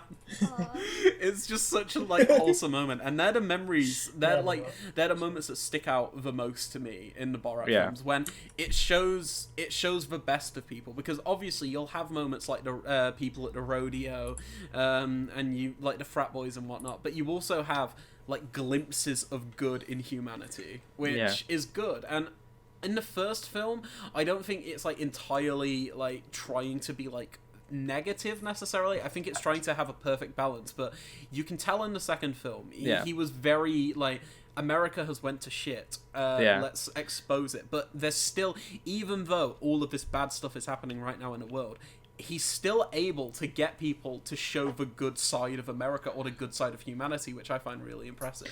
I've been speaking a long time anyway, someone else speak. I was going to say, with the whole not trying to expose America on purpose in the first movie, a similar thing happens in the movie Look Who's Back, which is a movie where Hitler comes back from the dead, I guess. But he wakes up in 2011 instead. I don't know if that's in the movie, but that's in the book. Doesn't he? Yeah, he becomes a YouTuber, which is really funny. But there's like a couple of scenes where it's sort of like not scripted, and he's going around speaking to people. And the people in Germany actually thought it was a really cool idea, and they really liked Hitler still. And this was in 2011, and it's like, a bit after 2011, it's like, oh no. Even the filmmakers didn't expect it. I need to see that film. It's been about watching. It's a very funny film. I do like the movie. The director actually couldn't find anyone to play Hitler, so he played Hitler himself. I don't think it's like the type of role that people are jumping at. No, not really. Yeah, those unscripted moments though, they're like, you can tell when a moment's scripted in the film. Like there's the whole sequence with the bear in the ice cream truck, and then there's moments, obviously the bear was not with the kids, where it like he's in the ice cream truck and then the kids scream. That obviously didn't happen, but I think the non-scripted moments are always the most memorable in those films. Yeah. Oh, can I say I did notice because it is a movie and they do editing, obviously. I did notice a lot of sound effects which were kind of stocky. And there's one crowd cheering one which I hear all the time, which was in the first and second movie, if I remember correctly. Oh, it's probably just to add atmosphere. It was to add atmosphere, yeah. It was at the rodeo, I think. Yes, because you could hear people like cheering, but obviously it didn't look like they were cheering. And then there was also at the Trump rally thing. Not Trump rally. It was sort of like loads of Trump like supporters were there. Is it like the COVID thing towards the end of the film? Yeah, the Western, the way he's going to find his daughter. Anyway, by the way, Linnell is actually a comedy actress. Yes, I thought she was. I think I was reading up on it. I think she's one of the only scripted parts of the first film. I mean, how the hell was he going to get her to go to Kazakstan? So yes, and marry him. But yeah, the first Borat film, it's definitely stood the test of time, I'd say. I think it's still absolutely hilarious. Yeah, it's definitely a retrospective of 2006 America. Oh yeah, and before, I know we're kind of being brief with this one, but I think like most people have probably already seen Borat, but I do want to mention the fight sequence. In the hotel? The hotel fight sequence. Yeah, I couldn't tell. Is that staged? I don't think it is. It can't be staged. Because there's people's faces who are blurred, like when they go into the hall, and it's like, I think some people were in on it, because otherwise how the hell was the enemy going to get down there in the first place? And how are they going to get in? I think some people were in on it, like, I know Pamela Anderson was obviously in on all the jokes. Yes. Well, she says she was, but Sasha says she wasn't, so I don't know who to believe. I think Sasha means she didn't know she was going to get put in a bag. Where he kidnaps Pamela Anderson. Yeah, oh wow. I don't fight sequence. Oh my! I don't think the fight sequence was 100% staged. No, I think it's absolutely spectacular. It's one of the most it's one of the grossest fight scenes I've ever seen. I never want to see Azamat naked again. No, but it's hilarious. I've seen that sequence so many times, and it always makes me laugh. Like, I've seen the film so many times, and whenever that sequence comes on, I lose it. It's so ridiculous. It's like when they run in the elevator, and I love how Azamat has no censoring, because like they obviously censor Borat's genitalia, but they don't censor Azamat because he's so like big, but it just like covers it, which is again, it's such a funny detail. It's like again, like it's just ridiculous. Like when they're in the elevator and there's like one shot where like a few people get out and then it like pans to somebody else in the corner who's been there for like 40 seconds and you just haven't seen him. I'm like, oh my god. It's like they had to have planned like elements of it out, but at the same time it feels so sincere. It's just like when people are having like a serious meeting in that conference room and there's just two naked guys are running in, one with a rubber glove. Yeah. Okay. Is there anything else anyone wants to say about this movie? Get some screen time in on voice time in on Adam and Chanel. Yeah, we've been speaking a lot. Chanel, you got Adam. Yeah, Adam. I could probably think about my favourite sequence in the movie. That's probably a good place to start. Yeah. Favourite sequence. I just quite like where he goes up to the coloured gentleman in the night and just openly just kind of talks to them. You know, did you not see anyone about? Yeah. The one where he learns how to dress black and stuff. Yeah. I just because it's like ignorant racism. So he's like taking the mick out of racism rather than just kind of putting to them, be like, you know, put finger at the gun and just being like, yeah, you're racist, you're a horrible person. It's just kind of, I don't know. It's just very. It felt very clever.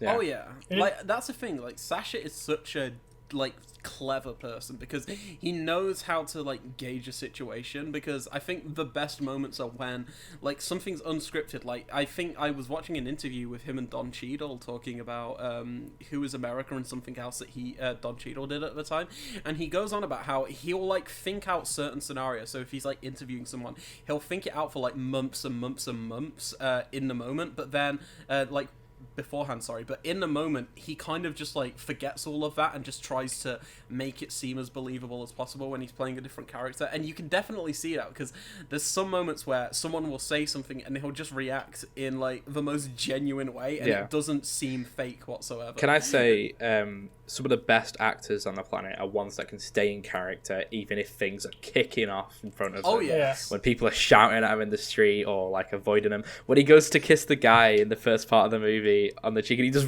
runs, he starts sprinting away. That kills me every time I see it, I swear. Have you seen I love it. The clip from Borat 2? This is talking about staying in character. You know the clip where he goes to that like rally with the people he lived with? Oh yeah, I've seen this clip. I know exactly where what happened after that, where they literally got chased into a van and he was still in character. Hold the door closed. Yeah. Like still the thing is, Sasha has never broken character like in public necessarily.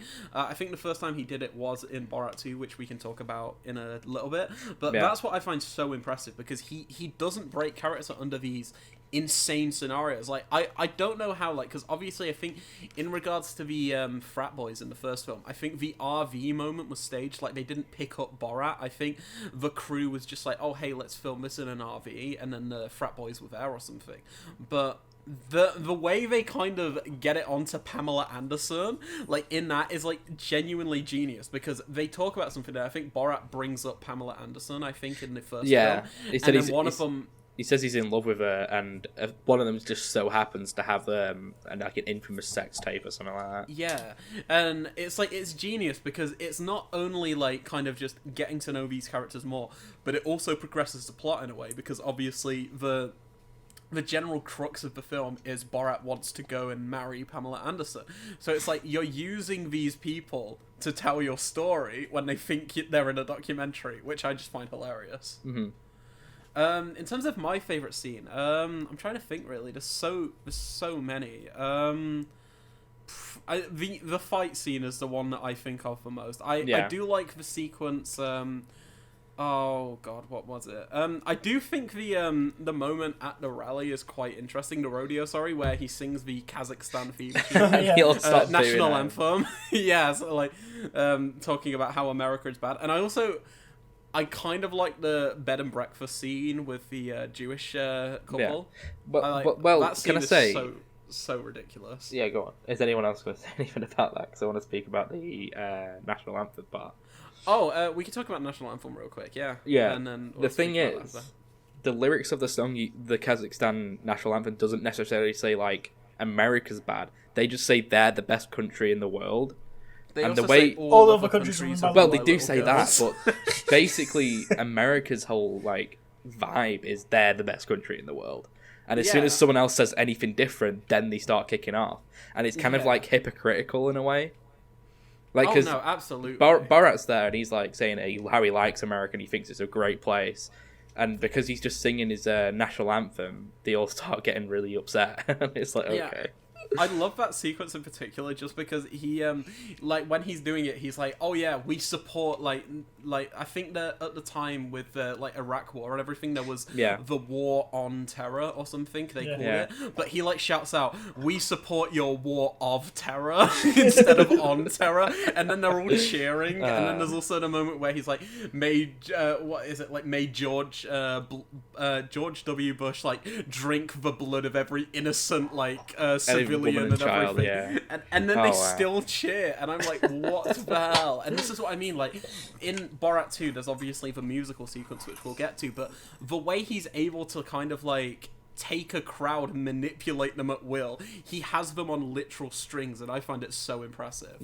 Like it's ridiculous. But yeah, the Jewish scene where he goes to the bed and breakfast, then like he's obviously like very against Jewish people. Borat's character is at first, and he's like, oh no, Jews are terrible and everything. But I love the moment where they try and feed him, and he's like, oh no, I'm not going to eat that.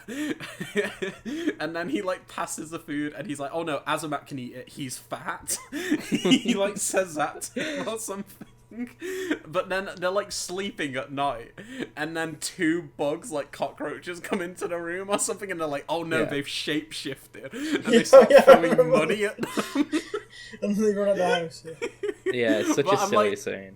That's what I mean. It's like, some people take the film so seriously. I know people who are like, oh, I don't like Borat anymore because he got political. And I'm like, the whole point of the Borat character is he's like a political character, essentially. Talking about how crazy America and whatnot is. Well, essentially, Borat's character is sort of like a blank slate in the sense of his country, like his metaphorical country, is so behind on the times that when he goes to a new country, they have to sort of explain and show him new things. And because he's a blank slate, everyone starts to like try and put their views into him. If that makes sense, like everyone's telling him how he should be and how he should act, that sort of thing.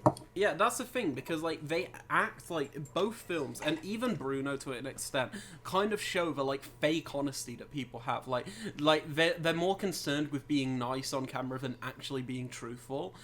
So they'll always put on like a happy face, or it's like, oh yeah, America is the greatest place of all time, when it's really not. It's really not.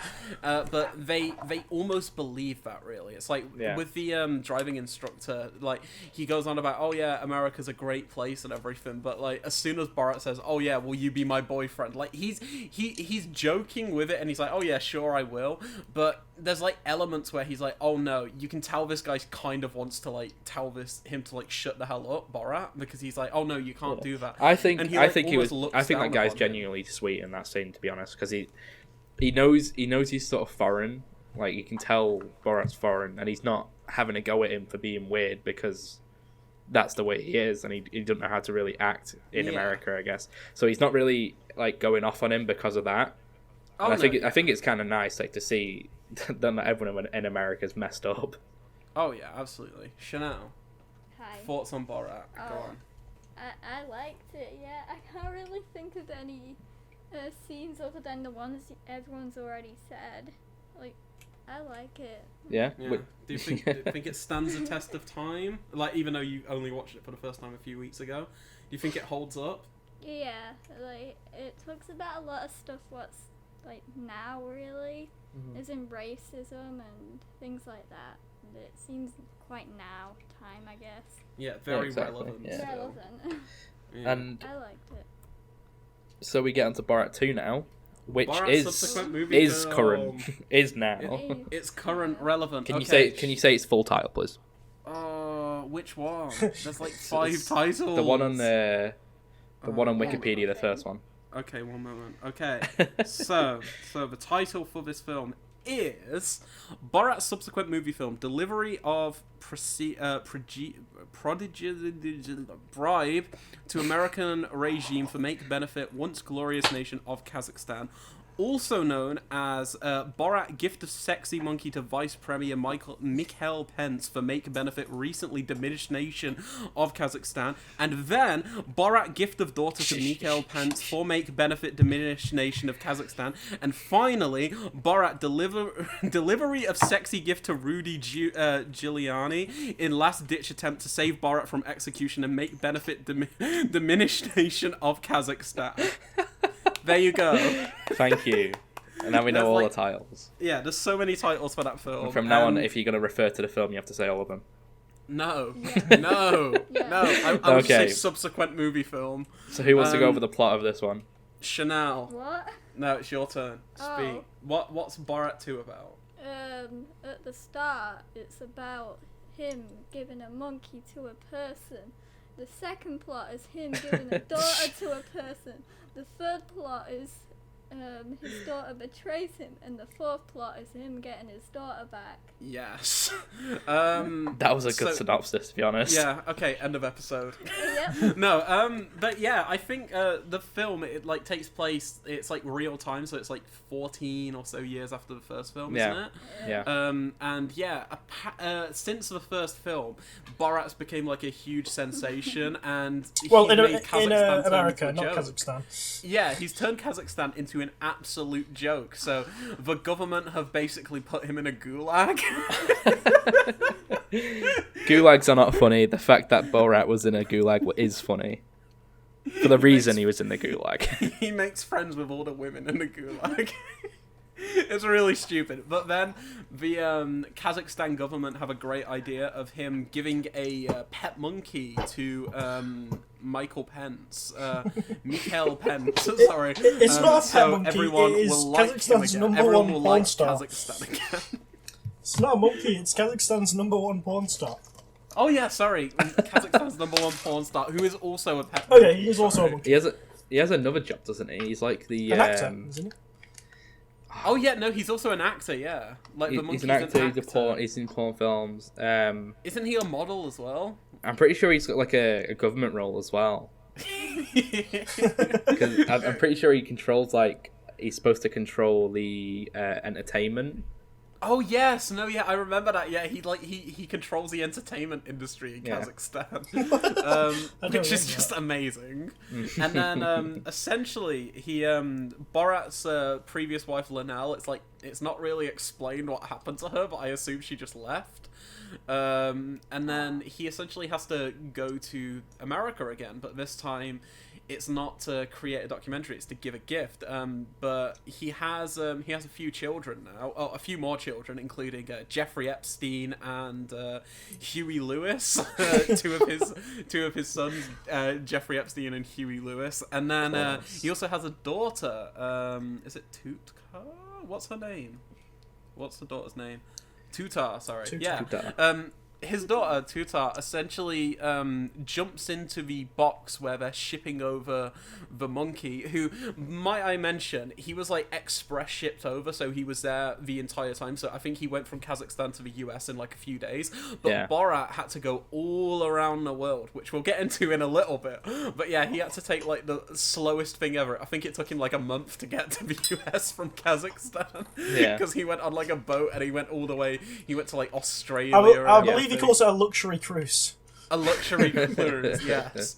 But Borat arrives in America and then realizes everybody knows who he is. They're like, oh, yeah, you're Borat. And then he's kind of trying to, hide himself. So he goes into, a joke shop at one point, to, a costume shop. And then there's someone that says, idiotic journalist or idiotic foreign journalist, the costume says or something. And then the guy's like, that looks a lot like you. And he's like, oh, no, this isn't me. But, yeah, he's essentially coming to terms with being a popular figure in the United States, and also how everything's changed, really, because obviously now, like, mobiles and everything are way more common, so yeah, people can just take pictures and everything, and he can't really hide himself at first. It's just he tries to, I think he like takes his suit off and just walks around in his underwear, and he's like, people are still recognizing him. I don't know why he thought that would work, but he tries to get character fault, though. Oh yeah, he's an interesting character, but he tries to get updated with the times by buying a phone, and I love the sequence in the phone shop. The phone shop when it's showing Adam, him do you want to handle this one? Adam. So he goes to a phone shop which he believes is a calculator shop, and basically the guy's just giving him a rundown of basically an iPhone and the kind of internet, and you know where you can do the Chromecast to the TV. Yeah, so like casting and stuff. The guy's like, oh, you can just like Google what restaurants you want now. So Boris, oh great. So is it cream pie that he said was his favourite dessert? Something like that. And then it goes on to Pornhub. Yeah, it goes to Pornhub, and then Borat decides that he liked what he saw, so he's just going to nip to the bathroom with the phone still connected to the TV, and just leave the guy stood with the camera crew while he watches porn. Yeah, and he just puts like he types in like black women with skinny white men or something. But my favourite element of that scene is just how chill the guy is. Like, the guy doesn't judge him whatsoever, and he's just like, oh yeah, he's learning, and I'm like, that's great. He doesn't judge the guy, and that's what I mean, because with subsequent movie film, you go into it expecting, like, I don't want to say, like, well, I do actually, it's a far more cynical film in many ways, because it's like, we know what America is like, so we're going back for seconds, essentially, to just prove how, like, crazy everything's got. But in like a weird scenario, like a weird chain of events, sorry, it just shows off like people are really nice, like even nicer than they used to be in some aspects. Some are still terrible, but can I just say, there's a lot of focus. I kind of think it shows like how commercial America's got in the past, like 14 years since he's been there. Because when he's in shops and when he's in places where he's spending money, they literally let him do anything and they'll still sell to him. Like, even when he was planning a boob job for his 14, 15-year-old daughter, they were still absolutely fine with it as long as he paid. Yeah, it's like there's the moment where he goes into like the DIY shop, and he's like, buying the cage for her. Yeah, he's buying the cage. He's like, how many people could I fit inside this cage? And then the guy's like, oh yeah, you could probably fit quite a few in there, exactly, or something. Yeah. And I'm like, Jesus Christ! And then the only reason that guy's fine with it is because the total comes to like $1,500 or something. Yeah. And he's like buying the cage for Tutar, and I'm like, oh my god. It's just. Her character is really interesting. I think she's like the highlight of the film. Oh, by a mile. She's like the standout. Because I went in here, he had a daughter, and I was like, oh, it's not really, this is supposed to be Borat 2, it's just going to be like... No, she steals the show. Yeah, she's amazing. They auditioned like 600 people apparently, and she was the one who they chose. And I can understand why, because she doesn't have a, like... She's not a well-known actress, which adds to that kind of mystery element. Because as you notice from the start of, when he gets to the US, everyone's noticing him, so you can't just do the same thing over again, because everyone knows who Borat is. So adding a daughter really kind of gives it that, like... energy boost again, if you will, and it's like you can open up so many more scenarios really, and we'll get into them shortly. But yeah, I love the introduction of her character. But after he gets the phone, he decides to do what all good people do and gets in contact with his government by faxing them. The fax is amazing. The most popular form of communication. And the faxing guy, I am certain he has to be in on it. Like, he has to know who Borat is, because... I think he's just so, like, desperate for business, because who actually wants to fax? Like, he was just open for anything. Oh, because, like, for those who haven't seen the film, like, he goes in and he's like, oh yeah, can you just fax my government? And then he does, and then, like, the first thing he's like, is like, sup, or something. He's just getting him to send the most ridiculous stuff. And then the leader of Kazakstan sends him a dick pic, and then he's like, oh, sorry, this was for someone else. No, this was for my sister. Yeah. There's a lot of emphasis on incest in these movies, just because the whole joke is Kazakhstan's such a backward nation that he don't mind a bit of incest. I feel so bad for Kazakhstan because they're not like that at all. No. And they really hate what Sasha's done. Like, I was watching interviews, it's hilarious. So, they're basically just like Russia. They're just like an extension to Russia. They're not really much different from there. They are quite a poor country there. Yeah, so I was watching an interview, and essentially when Borat came out, he hosted like the MTV Movie Awards, and he got their like prime minister or their president, like somebody to dress up as them, and he essentially like kisses his crotch at one point at the MTV Awards. So what Kazakhstan did, Kazakhstan like made like a publicity like marketing campaign which cost like $12 million to prove that it wasn't really their prime minister, because they thought that people actually thought it was their prime minister, so they got like millions of dollars. Yeah, is the evidence convincing, or did they waste it? No, absolutely like it's not convincing in the slightest, because everyone knows Borat isn't real. Like, I know. From Kazakhstan. But it got to the point where the leader, like the actual leader of Kazakhstan, tried to organize a meeting with Barack Obama at the time, because he was like, oh no, I can't have this, we need to talk about this. So what Sasha did, Sasha was like listening out, and he had like informants almost, trying to find out when the leader of Kazakhstan would be in America. And then what he did, he set out a press conference outside the building where the Kazakhstan guy would be, and then basically did a presentation as Borat saying, oh, I hate Sacha Baron Cohen and his fake liberal news and everything. This is not true. That was not the prime minister of Kazakhstan. And he's just like trolling them in person still. So he has this like huge rivalry with Kazakhstan almost, which I find hilarious. But it's finally come to an end, because the Kazakhstan like marketing team, or like who are like marketing the country, they're a lot younger now. Like they've hired some like younger people, and they've actually made the catchphrase, or like the slogan for Kazakhstan, very nice. Very nice. Which is like the thing that Borat says. Yeah, they did like an ad campaign where like people are just saying very nice, and they kind of seem to be embracing the Borat humor now, which is great, because I think whoever was leading them before clearly didn't understand how much of a joke it was. Like, I don't think anyone believed that it was the actual president of Kazakhstan who he was like kissing on the crotch at the MTV Movie Awards.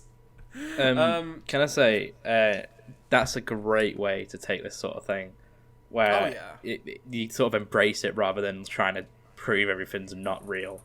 Because America does exactly the opposite, and everyone just sort of goes, why are you doing that? We know it's not real. Can you stop being a stupid idiot for 2 seconds?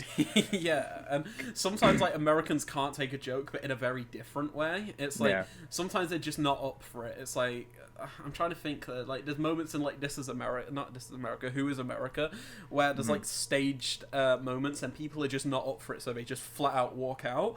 But with Borat, he's just such a likable character, even though he's like really racist and misogynistic and whatnot. But you still have like that likable character, because everyone looks at him as, oh, in his country this is how things are. Yeah, and I think they can do more with adding the daughter in the sequel. They definitely play more with that. Like Borat is when he gets his daughter, becomes a nicer person in the film.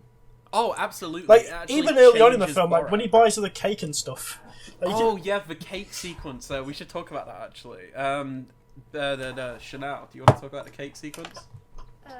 Sure, yeah. Okay, do you remember where they go into the cake shop and... get a cake? Yeah, do you remember what they get to write on the cake? Get the lady to write on the cake? Oh, no, but... It's like death to all Jews or something, and then she just immediately writes it. Yeah, that's another case of like, because he's spending money, they just do what he says. It's ridiculous.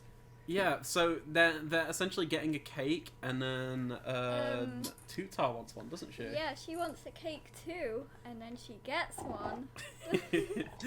and then he's like, "Oh, you can't eat it out in public. You might get arrested." Takes it behind the bins. Oh yeah. Yeah, it's illegal to do that, but it has a little toy on it, didn't it? Or like a toy baby or something. Yeah, I think it was. Oh, that leads to something hilarious in my opinion.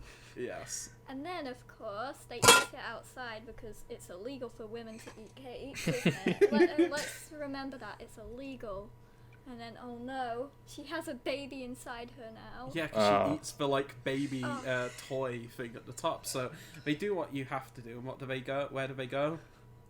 To the abortion center. Yeah, it's like a doctor No, thing. It's not the abortion. It's like the pro-life. It's like the pro-life clinic. Yeah, it's Yeah. like and And then they're actually- basically like, I've put a child inside of my daughter. And the guy there, oh my god, he's like, oh, I see. You're saying she's your daughter. Are you her father? And he said, yes, I put the baby inside her. And he's like, well, even if you did, God does stuff like this. Yeah, it's like it's part of God's plan. It's part of God's plan. Yeah, and they're like, oh no, I don't think, like, there's even a part where Borat's character is like, I don't think you understand what we're trying to say. It's like she digested the baby, or he says something like kind of similar to that. But this guy just totally believes it, and I think it's hilarious because they're like, oh no, I really want the baby out because the arm is going to stick out and it might destroy my vagina or something. Destroy my rectum, she says. Or Yes, that's it. Asshole, I think she says. Oh, and it's he so still funny, doesn't click on, and it's just like, No. mate, come on. It's so funny. It then leads to a. Sorry, shall I say it? Oh no, he should have tried to help though, really. He didn't help her. Yeah. And he's an official doctor.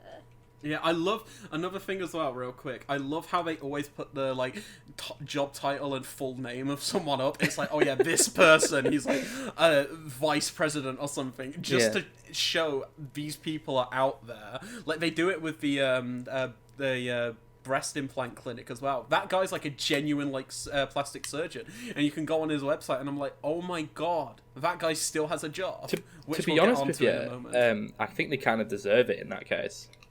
Oh no, absolutely. That's what I like. I like that it's kind of showing the negative side of these businesses off. So if you're like, oh yeah, you hear about this and you're like, oh, I don't want to go there. This guy, like, he joked, like, again, we'll talk about it properly in a bit, but that plastic surgeon essentially talks about, like, raping Borat's daughter. Like, he's like, oh yeah, would you make sexy time with my daughter if I wasn't there? Or, no, sex attack, he says, or something. And he was like, yes, I would. And he said, if you wasn't here, I would. And it's like, mate, come on. You don't do that. She's 15. Anyway, Adam, go on ahead.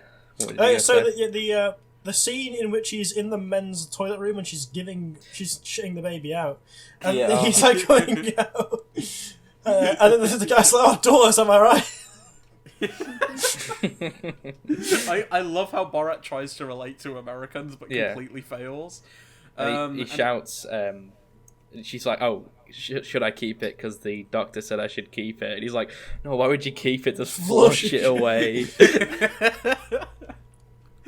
Oh, it's great. And then after that, I'm trying to think.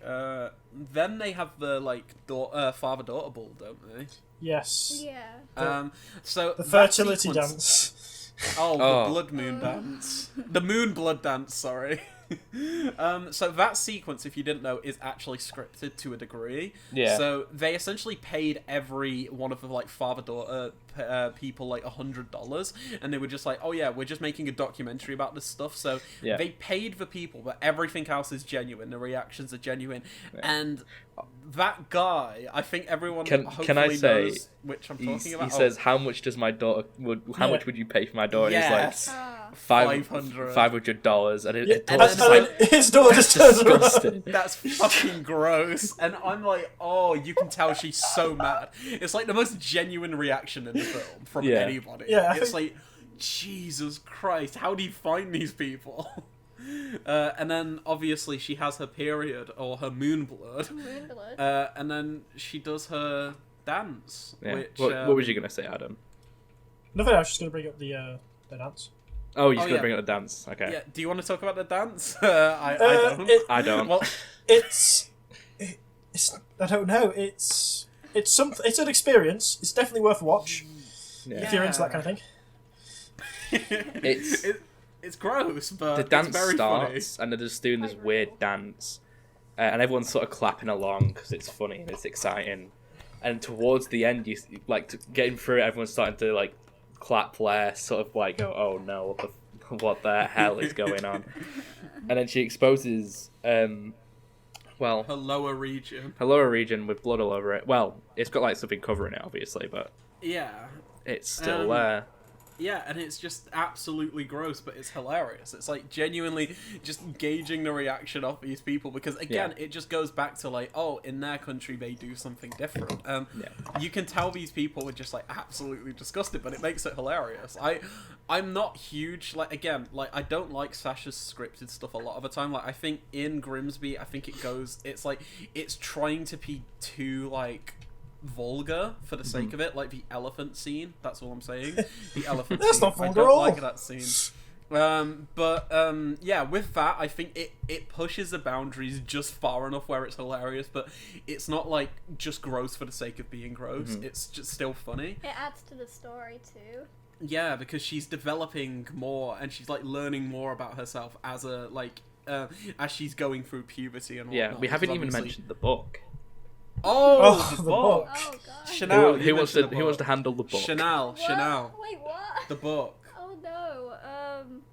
The book. Yeah. About the girl who does inappropriate things. Oh yes. And then what happens to her hand and her body? It gets eaten. Her hand. Yeah. By... Yeah. Her the lower region eats her up and swallows her whole, because women can't do stuff like that. Women bad, men good. Men make the rules. Essentially, the book is a book given to young girls in Kazakstan to tell them all the stuff they can't do, like driving, speaking, asking questions, self-enjoyment, I'll say. Eating cake, I imagine, all that sort of stuff. Yeah, I love how, like, for the driving, he like, she asks Borat if she can drive, and then he's like, oh no, and then shows a picture of the Titanic sinking. As if it was like a female who caused the Titanic to sink. She has like another thing, doesn't she? Like an atomic bomb. It's just like women ruin everything. But again, like with the first film, how he's like so like against Jews. Again, there's elements which we'll go on about Jewish people in the film later, but it's more centered about him being kind of like misogynistic, but not purposely. It's like it's culture. Yeah, it's just his culture. Like, they're so intolerant to women, but he just sees that as normal. He doesn't understand that it's bad in, like, every other... Yeah, because you can tell that, like, he breaks the rules, like, when giving her the cake and stuff. So you can tell that, like, Borat knows that some of the... And then, obviously, by the end, he just kind of fully goes off the book. But... Yeah, it's a genuine character arc, and it's weird that you can do that a second time around, because with a first film, like, most of the time anyway, you'll have, like, a character, and then they'll have their character arc in a first film, and then after that, it will just be kind of more about exploring the character, but with this film, you get a second character arc with Borat, which is really interesting. I think the story in the second one is genuinely a bit more interesting than the first, because it has this kind of political backbone now, rather than just collecting Pamela Anderson. Like, it doesn't feel as much as, like, in Borat 1, this road trip really very much feels like this scene with this person, this scene with this person. It does flow quite nice, but I just do feel like there's, like, a mission in Borat 2, and everything kind of feels like it's moving along the plot. For the most part. Yeah, I think there's some moments which, like, the pacing does drag a little in Borat 2, but again, there's no moments that I genuinely dislike from the film. I think everything, like, works really well, but I do think the first film's a tad more tighter. It is shorter. The first film's only, like, an hour and 19 minutes or something ridiculously short, and then Borat 2 is about an hour and a half, I want to say, maybe? I think it's an hour 36. It's like it's a little bit longer, but I think there are moments where it does, like, some scenes could have been, like, tightened up a little bit more, but it's nothing that, like, ruins a film whatsoever. I do think that both films have their, like, fair share of equally memorable moments. I think the story is better this time around, but I kind of prefer the first just as a comedy film. Yeah. But I still think they're both excellent. Definitely the first for more of the mockumentary theme, and I enjoy mockumentary stuff quite a lot. So if that's what you want, that's definitely what you should watch if you want the mockumentary part. Oh, absolutely, yeah. So after that, they go to Mike Pence, and he tries to gift his daughter. Who wants to explain that sequence? I'll do. Go for it. So he enters the rally in full KKK outfit and just runs in, Which the weirdest thing about that scene is that no one says a single thing. They stare at him, but no one's like, whoa. They're like, people took pictures of it and posted it online, obviously. Yeah, and like he goes in and he's like, "It's okay, I'm Stephen Miller." This is what I was talking about before when I said it's all hush hush, and that's a really good example of it because he didn't even comment on it until the movie was out, like about that scene, because everyone was like, "Why was there a KKPA member just here?" Anyway, go ahead, Adam. Yeah, and then he goes to the bathroom, changes into the Donald Trump outfit as he feels like that's something that Michael Pence would appreciate, and then just picks up his daughter and attempts to gift. And then, do you know how long he was in the bathroom for? No. 5 hours. Why? Oh, wow. He was stood in there for 5 hours. He was terrified because he got there super early before like Mike Pence was giving his speech, and he had like people in like the earpiece and everything, and they were like, "Oh yeah, he's coming out like around about now." But he was sat in those toilets for 5 hours. Yeah. Oh my god. But yeah. Anyway, go back to it, Adam. Sorry. And then he presents the daughter, and then he gets escorted out and booed out while he's cheering for Trump. Yeah, he's like 4 more. Like everyone's like four more years. So he cheers out 100 more years. Oh. Can I say everyone starts booing him because he can tell he's like dressed as Donald Trump? Yeah, he's taking like, the mic. Because obviously he's wearing like a weird suit sort of thing, so everyone starts booing him. It's a pretty good mask, to be fair. It is, yeah. It's a good mask. I wonder how much that cost. His team, like, I think the team who work with him now are the same people who worked on Bad Grandpa, because I remember him speaking about Who is America, saying the costumes, because have you seen Who is America, Mason? No. Oh, it's so good. It's worth a watch. It's so great. It's on All 4 or 4OD. But essentially, that show is him kind of going to America as like 4 or 5 different characters, and they all look completely different. Like one's like a super liberal person who loves his wife and everything, although she sleeps with dolphins and stuff. And then you have like dolphins? This. Dolphins. There's also an ex. Oh god, he's like, where's he from? Like the soldier guy. I can't remember where he's from. It's been years since I watched it. Yeah, but he essentially plays this like soldier character who's like a Muslim character or something, or like an Arabic character, and then goes to teach Americans self-defense. And there's just like so many different characters he plays, but he convinces these people he's a real person, and the makeup is so like, you can't tell it's Sasha, and like I think they do a really good job. So I assume it was the same team who did the Trump mask and whatnot. But he does look a lot like Trump in that. But that's one thing I do notice. As soon as the right notice that he's making fun of Trump, they just go all out and just try to attack him. And we'll get onto it even more later with the whole musical number. This is a musical too, but they just get so negative so fast, and they go on about how everyone else is so like evil and they attack people all the time, when they're just like so quick to like attack people immediately. And that scene shows it really well, because he's like that. He's there for what, like 10 seconds maybe before he's like escorted out. Yeah. Like he's just like kicked out immediately, and it's very strange. What happens after? So many. This is the thing. There's so many memorable moments in this film. Like, he then decides that he could get the other guy, the hotel guy. Rudy. He decides Rudy he can. Giuliani. But then he realizes that he has to make her prettier first, because he likes girls that's with when big boobs. That's when they go and get the fake booby thing. But he's like $75 short. So he sends her to go. Sends her to a babysitter.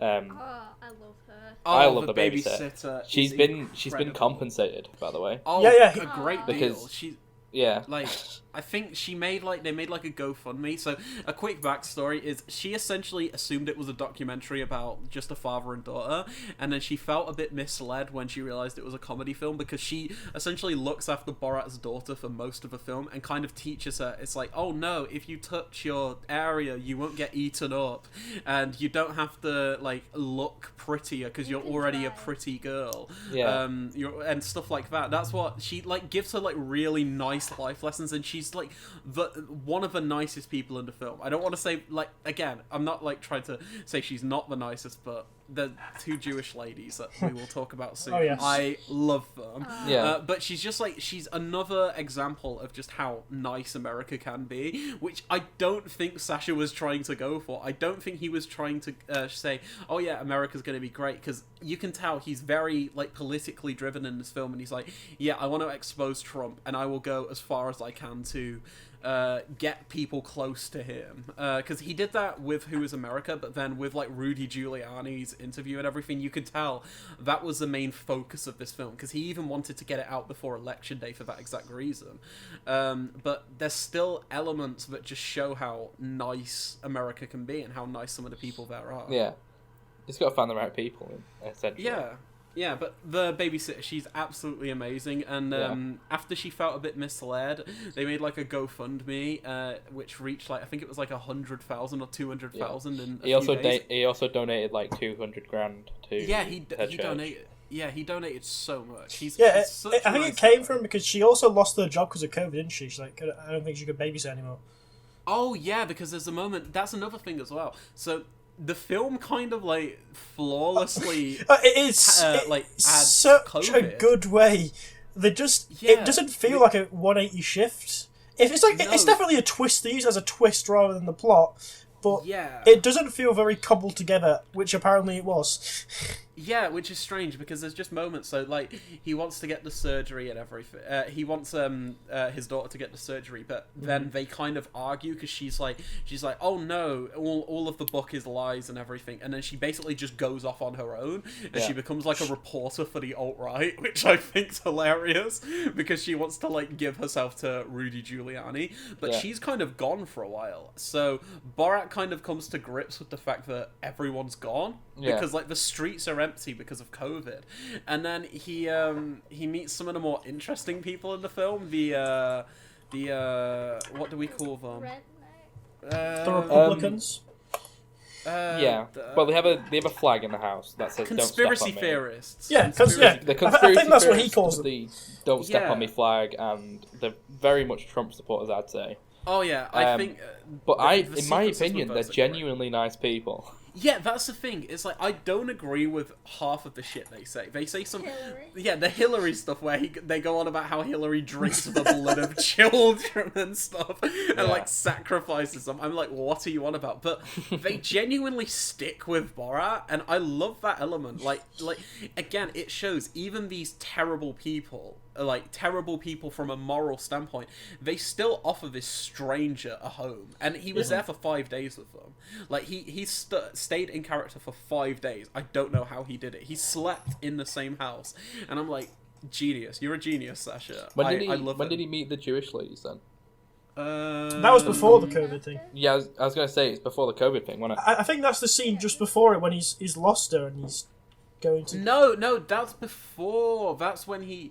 No, that's after he's lost it and he's going to give up hope, so he says he's going to wait for the next mass shooting at a synagogue. Yeah. And then he goes in dressed as a very racist depiction of a Jew. Get a picture up for the audience. I will, But he's got like a really long nose, he's got bags that have dollar signs on and everything. He's got a top hat and everything, and it's just the most, like, over-the-top, like, racist stereotype, but it doesn't even become racist. It's just funny. It's so obscene that it's like, it becomes unoffensive almost. And he goes in, and he's, like, talking to these two Jewish ladies, and I think at first he's trying to kind of replicate the first film where he goes to the bed and breakfast with the Jewish definitely. family. It has those kind of vibes at the start where he's... Yeah, but they're so nice. There's these two ladies, and they're like, do all Jewish people look like that? Do we really have long noses and everything? And do we look like monsters? And he's like, well, no. And then this woman, the lady, I forgot her name, bless her, but she's like the nicest lady. Judith, I think it's Judith. And she's like talking to him and everything. And she's like, oh, see, my nose isn't big, and neither is my friend's. And then she's the Holocaust survivor, wasn't she? Yes. Oh, this is another thing. She died, by the way. Yeah, did you hear the story behind her whole death? No. So basically, after her death, she knew it was a comedy film. The woman herself, and she was okay with it. You know, she thought it promoted like a good message.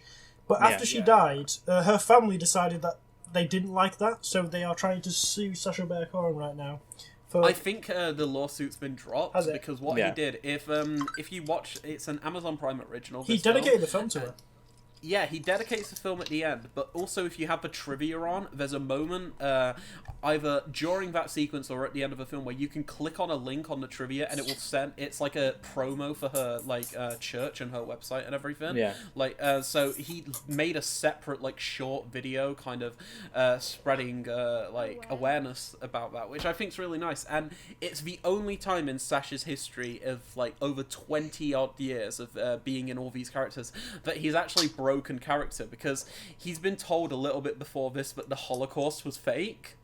He's been told because his daughter was on Facebook. I remember that. She's like, oh no, that book that you gave me is full of lies. Now I found a really good book, Facebook, and then there's Holocaust deniers online, and they're like, the Holocaust wasn't real, which is obviously a very disgusting thing to say. Yeah, but Borat's character doesn't know this. It's still a better view than what Borat had originally, which was they helped out in the Great Holocaust. Yeah, and he's one of the country's redeeming factors in their eyes. Yeah, and then he's heartbroken over the fact the Holocaust didn't happen. Yeah, and it's bad, but it's funny. It's funny. It's kind of like the Gulag at the start. It's so ridiculous, but it's funny. But it's obviously the subject is very touchy, which I can understand. Can I just say I've got an image open right now called Jew.jpg. PNG rather. Incredible. But yeah, they talk to the old ladies and she's like, oh yeah, my nose isn't that big and neither is my friend's, and then he's like, well, she's kind of got a big nose. And then they're just talking and they're like, they make Borat's character food and everything, and they just talk to him, and then he explains that the Holocaust, he's found out the Holocaust wasn't real, and then they explain to him it was because she was actually in the Holocaust. She's a Holocaust survivor, and then they're just talking about being friends and maybe we can stop racism and world hunger, and he's like, one issue at a time, Judith, or something. But she's just such a wholesome individual, and she's, out of every single moment in the film, it's by far my favorite moment in the film. It's so wholesome, it's so funny. It's it's not you can deem it as offensive if you take it literally, but again, with the caricature Jewish character he's playing, I think it's so obvious that he's trying to be so ridiculous that it becomes unoffensive. You almost feel bad for laughing at him in that costume before. Yes. You're like, oh god, I felt mean for laughing at the Jew. Yeah, but those ladies are so nice, and again, they're the heart and soul of the film. Yeah, and can I say again, are just so nice. It's also a stand-up way to deal with that sort of situation as well. They don't start shouting at him or telling him to get out or anything like that. They try and talk to him. They talk to him and ask him why they're doing that. Whereas, I don't know, other Americans, they'll just start kicking off and getting angry. Yeah, wanting to fight, that sort of thing. Yeah, because obviously later on, even going back to when he's with the conspiracy theorists and everything, as soon as he mentions, oh, what's worse, coronavirus or the liberals, they're like the liberals or something, the Republicans or something. Wasn't it Hillary or the coronavirus or something, and they go straight to the opposite side they're against, and they go on about how they're nice and everything, but they're just so against anything that isn't with their beliefs. But with the other side, and again, I don't want to get too political here, although vote for Biden, not Trump. Not that it's going to be out on the voting day, because it is voting day today when we're recording. I hope you did that. I don't vote for Trump. Anyway, I don't want to get too political. What's your last prediction? Do you guesses? Who do you reckon is going to just Trump? Trump will get. Yeah, I think Trump will get second. Yeah, Chanel? It's a shame, but it probably will happen. Do you think Trump will get in again? Well, this is off topic, but The Fly.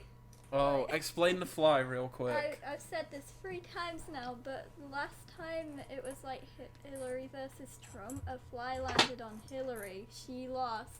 A fly landed on Mike Pence. I think they'll maybe lose. Yeah, Chanel thinks there's witchcraft at play. Yes, it's witchcraft. Do you know if I was Alex Jones, everyone's favourite conspiracy theorist, he would say if the flies are landing on them because they stink, because they are not real humans. Yes, because like Hillary's a lizard or something. Let's not get It's into like- that. Oh, That's God. what I mean, though. We're becoming the people we're talking about. Yeah, that's the thing. It's like it gets to a point where, again, it seems like we're off topic, but I don't think we are, because it's like when the Jewish ladies, they see like intolerance, but they just treat it with respect, and they have a debate almost, like a conversation, and they try and understand why this person feels this way. But on the opposite side, they just attack people who they don't like, essentially, and they're like, oh yeah, they kill children and drink their blood, and I'm like, Jesus Christ, even if you believe this stuff, do you realise how stupid you sound? It's like, that's what I don't get. It's because I feel like it would just make so much more sense if people weren't as antagonistic, but it makes for really good entertainment when they are. But yeah, so the lockdown sequence, Chanel, talk about what he gets up to in the with the conspiracy theorists. Well, of course, conspiracies. Mainly the ones where it's like the Clintons drink blood of children. Like, I don't like them, but like, really? Yeah, it's I think there's also the moment where like they talk more about coronavirus or something, and I think they say it's fake at one point or something. Oh yeah. Yeah. And then he's like, I can't believe I bunked down with the two world greatest scientists or something. America's greatest two scientists. Yeah, he calls them like scientists, but then completely disregards them when he says women are equal to men. Like they're going on about how the women want to be equal, they shouldn't be, but the women are equal to us. And he's like, I don't know where you've been hearing this. And then he like tries to explain what it's like in Kazakhstan, and that's one moment where they're like, oh no, this is wrong. And then like the bad people still kind of understand. They're like, yes, that's not true. Women are not like inferior. Women are equal. And again, it shows The good and the bad. Yeah, the good and the bad. It shows the good and the bad. But then, after like 5 days, they go on to, what is it, QAnon or whatever, that bloody far right site is where they just host conspiracy theorists. And Borat's daughter's on there. No, sorry, as like I a saw reporter. that, sorry. But yeah, Borat's daughter's like a reporter now, and they genuinely got her to pretend to be a reporter for like the right, which I find hilarious. And she had like adverts on the site, and like she was going to interview Rudy, and then that's when the final act of the film comes into play. Who wants to explain what happens from this point? At the it's actually a gun rights thing. Oh, is it? Oh. Yeah, I was reading it. It's a gun rally in Olympia, Washington, and basically he's written a song with the guys he was staying with for 5 days, his own song, and he goes to this place to perform it. Yeah, to kind of and it's get the attention. Very, very bad. It's awful. The lyrics of the song are honestly the worst, but he gets everyone to sing along with him because they're all psychopaths. Country Steve. Yeah, One of the lines like that I remember, full of like men in their 40s with masks on. Yeah. With literal like assault rifles just chilling. Well, no, they're not even. Half of them don't even have masks on. That's the thing, because at the same time, there's also like an anti-maskers protest going on, which is ridiculous. By masks, I kind of mean, you know, like the camo kind of things. Like the ones who wear a mask definitely did it to look cool. They weren't wearing it for COVID reasons. No. One of the parts of the song that really gets me, they're saying, I think they said we should chop them up like the Saudis do. Yeah, he's like, and chop them up like the Saudis and do. They also chop them up like the Saudis, just all cheering them on and stuff. And I'm like, so what you're saying is it's not okay for people in Saudi Arabia to chop people up, but it's okay for you to do it. Yeah, that's what I mean. Like, there's like the part where what's he going on about, like injecting with the Wuhan flu or something. Yeah, something like that. And he's like injecting Obama and everyone, and I'm like, Jesus Christ. Yeah. And then they start like talking about like gassing them like the Germans or something, don't they? Yeah. Like, isn't there a line? Like, I'm trying to have a look now, but there's like literally a moment where they start talking about like gassing them. Like, he does. Yeah. And I'm like, Jesus Christ. But they're all for it. They are loving it. Oh yeah, they're really liking it. I think he's great. Yeah, you could argue that they're just joining in a funny song, but it doesn't seem like a joke if they're all doing it. If you know what I mean, it kind of comes across as sincere. No, I don't yeah, know. It's an actual protest. Yeah, definitely. yeah.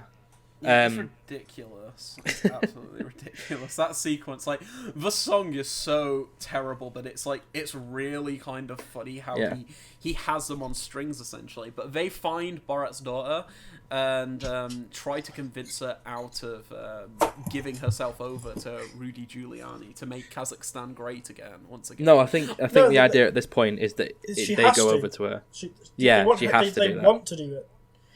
So Barrett doesn't die. Yes, no, they do, yes, because she doesn't want to, yeah. Oh, God, yeah, sorry. No, I'm thinking of later in the film. Also, we didn't mention, the reason why she has to give herself over to Rudy Giuliani, Trump's lawyer, who's currently free still, and there's no charges against him. Interesting, I know. But wait, so what's he charged for? Or what would he be charged for? No, he's not charged for, but I think he's really creepy. He's really, really creepy. I think he should be looked into. We'll get onto that in a moment with his actual scene. Yeah. But the reason why they have to gift him over is because otherwise they are going to assassinate Borat by tying him up between two cows and ripping him limb from limb. I forgot to mention that because he failed at delivering his daughter to Mike Pence. Yeah, so Borat's life's on the line for this. Yeah, his life is on the line. But, essentially, they convince her into giving herself over to Rudy, and then there's an interview sequence, and then Borat's okay with it, and then he kind of has like an epiphany almost, and he's like, oh no, this is bad, I should treat her nice. So he goes back to the babysitter. Who wants to explain this scene? I love this scene. I guess you could do it. Yeah, so essentially he goes back to the babysitter who he gave her like a bowl and a leash, I think, for his daughter. It was a ball and a chain. That's it, a ball and a chain. And he asks for it back, but obviously now COVID's hit, they're like socially distancing, and then she just basically gives Borat everything, and she's like, oh no, the way you treat her is horrible, telling her she has to like get plastic surgery to look impressive, and then you're trying to gift her to men. And then she has a go at him, which kind of makes him think, oh no, I have to actually be nice to her now. Yeah, and then she gives him the little baby, doesn't he? He made it look like Borat, didn't she? The little baby doll. Yes. Tuta made like a little Borat doll, yeah. And then it kind of just like, oh, I have to go save her. And then before that scene ends, he's like, can you be my new black wife? Oh, yeah. And she's like, no, I'm not going to be your new black wife. I love it. But yeah, he goes to save his daughter from Rudy, and this is probably the most infamous scene from the film, I'd say. Like, by far, definitely this is the one that everybody's talking about, and Jesus, it's not good. It's probably the most uncomfortable I've been in a film in a very, very long time. Oh, for sure. It's like, it adds that kind of like unscripted mockumentary style to it. Like, it's so unscripted, and you can tell because, like, the first few moments, like, he's not even being interviewed. The whole premise is Borat's daughter is interviewing him about, like, COVID and whatnot. He's not wearing a mask. He's touching her, like, constantly. She's touching him, and he's touching her. And then it just escalates into more and more, like, uncomfortable, cringy sequences. Because he's just like, oh, yeah, she gives him the book, I believe. You know, the book, like, about, like, touching, like, down there and everything. And he's like, oh, ha, ha, ha, ha. And he's like laughing along, and I'm like, what the fuck, dude? And then Borat actually comes in disguised as like a boom operator or something, like holding the mic. Yeah, tries to save her. Yeah, he tries to save her, but fails. But, like, I can't believe, like, there's, like, a moment where he goes on about, like, he's talking about how Rudy's full of lies or something, and Rudy just doesn't catch it at all. I can't remember what he actually says, but he just says something very, like, anti-Trump and whatnot, but he just doesn't catch on, which I find really funny. So he, essentially, like, he gets thrown out of a room by, the daughter, and then the interview's over, so this lawyer for Trump, like one of the most famous politicians. What is his job title? I think he is a lawyer, isn't he? So I think he was like the mayor of like New York originally, but now he is he's Trump's... an attorney, a cybersecurity advisor, and a politician. Yeah, he was a mayor of New York for 7 years. Mm-hmm. which is ridiculous. Yeah, because that's essentially the Boris Johnson before he became Prime Minister. Like, you know, yeah, he's like American Boris Johnson, but not as funny and just way more creepy. So you think after the interview is over, it'd just be like, okay, on to the next interview or something. But she invites him back to her like bedroom for drinks. You don't do that. Like, she hasn't stated her age. Obviously, us as a viewer know... She's 24. In real life. We know the actress is 24, but the daughter character is 15. She hasn't stated her age, so I don't want to go out and say, oh yeah, he's a pedo or anything. Because he's definitely creepy. Yes, this is the thing, because she's still young. She still looks like she's in her early 20s, or maybe late, like, teens, if you want to, like, be a bit more... she says to him that she's never done this before, so he knows that she's very early in her career. Yeah, she's like very new. She's like an aspiring journalist and whatnot. So you don't go back to talk about drinks. You don't go back to have drinks with like a very young girl. I don't know if he's married or anything. He probably is. Wouldn't surprise me. But yeah, so they're essentially in this room together, and they take off their mics because obviously they're like mic'd up for the interview. But he like unbuttons his pants, puts his hand in his pants, and then Borat comes in and then screams out, "Oh no, Rudy, no, she's 15, she's too old for you." Which is the funniest line that no one hears because we're so much shot. Yeah, but he's dressed in like lingerie and everything. He's like, "Take me instead," because Borat's like, "Oh, I will give myself to you instead. I will give myself to you to save Kazakstan." But he's also like trying to save the actress Maria Balakov, I think her name is. I can't remember. Yeah. The actress who plays Borat's daughter. But he since then he's went on Twitter and he's like, "Oh, I was not trying to do anything inappropriate. Your mic was not where your crotch is." There's no excuse for it. His mic was like around his pants, but the thing is, like, he like lies down on the bed, like backwards to do it. That's like a really revealing. That's how you take your pants off. That's not how you put them up. No, it's like you could easily just like get your mic out in a different way, but he was getting very comfortable, especially when alcohol was like kind of getting into the mix. So he can say what he wants. He can say, "Oh yeah, I wasn't doing anything wrong," and the footage doesn't necessarily show anything incriminating, but it still doesn't look. It's still suggestive. It's suggestive. Yeah, I feel like if Trump gets elected, by the time you're hearing this, you'll know if Trump has got elected or not. If he has, we're doomed, because this is a guy representing America's him. doomed. I'd say the world, because it still has an impact on Earth. Still makes him the most powerful man in the world, I think. Yeah. But yeah, it's scary to know that this is the guy defending Trump. If he can get away with that, basically scot-free, like there's been heat against it, and like there's been no outcry. No, that's the thing. It's like a lot of people are just taking it as, oh, why has Sasha got to be so political? When, like, I don't understand it. That's what he's always been. He's always been a very political person as the Borat character. But it's just them kind of trying to defend this, like, sketchy shit, because like if like Hillary Clinton or Joe Biden does stuff like this, they're all out to, oh, they drink the blood of children, or oh, they're like sniffing girls' hair. But as soon as someone from their side does it, it's like, oh no, you're just trying to catch us with our pants down, literally. Yeah, it's like misunderstood type thing. And that kind of also factors into the overarching theme of the film. I know we've been giving an overview of the film, but what would you lot say the overarching theme of the film is? Trump's presidency, isn't it? Trying to stop that. Well, that's one of them. I wouldn't say that's the main theme. What would you say, Chanel? In general, just for young girls and like aspiring girls in general. Yeah. Because it's like telling them to vote. It's telling them to have opinions. It's telling them to stop if guys are making you do stuff, or guys are making you feel inferior. Yeah, it's like I was gonna say women empowerment and also kind of child endangerment. Yeah, for sure. That's the thing, because although it's very politically driven, as we spoke about for like an hour now probably, but it's also very much a film about like feminism and like equal rights for women, but it's not doing it in like a Ghostbusters 2016 way where it's like, oh, girls are better. It's like, no, girls are equal, and Borat has to learn that women and men are both equal. They both have the same rights. And then by the end of the film, Tutar? I keep forgetting her name. Yeah, Tutar. She's like the most popular reporter in Kazakhstan now. Or she's like number 3, I think, out of like the like a few reporters there. And she's like they're like a feminist nation now at the end of Kazakhstan. Yeah. And they no longer have running of a Jew. They have running of the American. Oh, the Karen. The Karen with the AR-15. Yeah. So that she got from Walmart. Just after Borat saves her, though, there's still a bit where they run them through the streets together.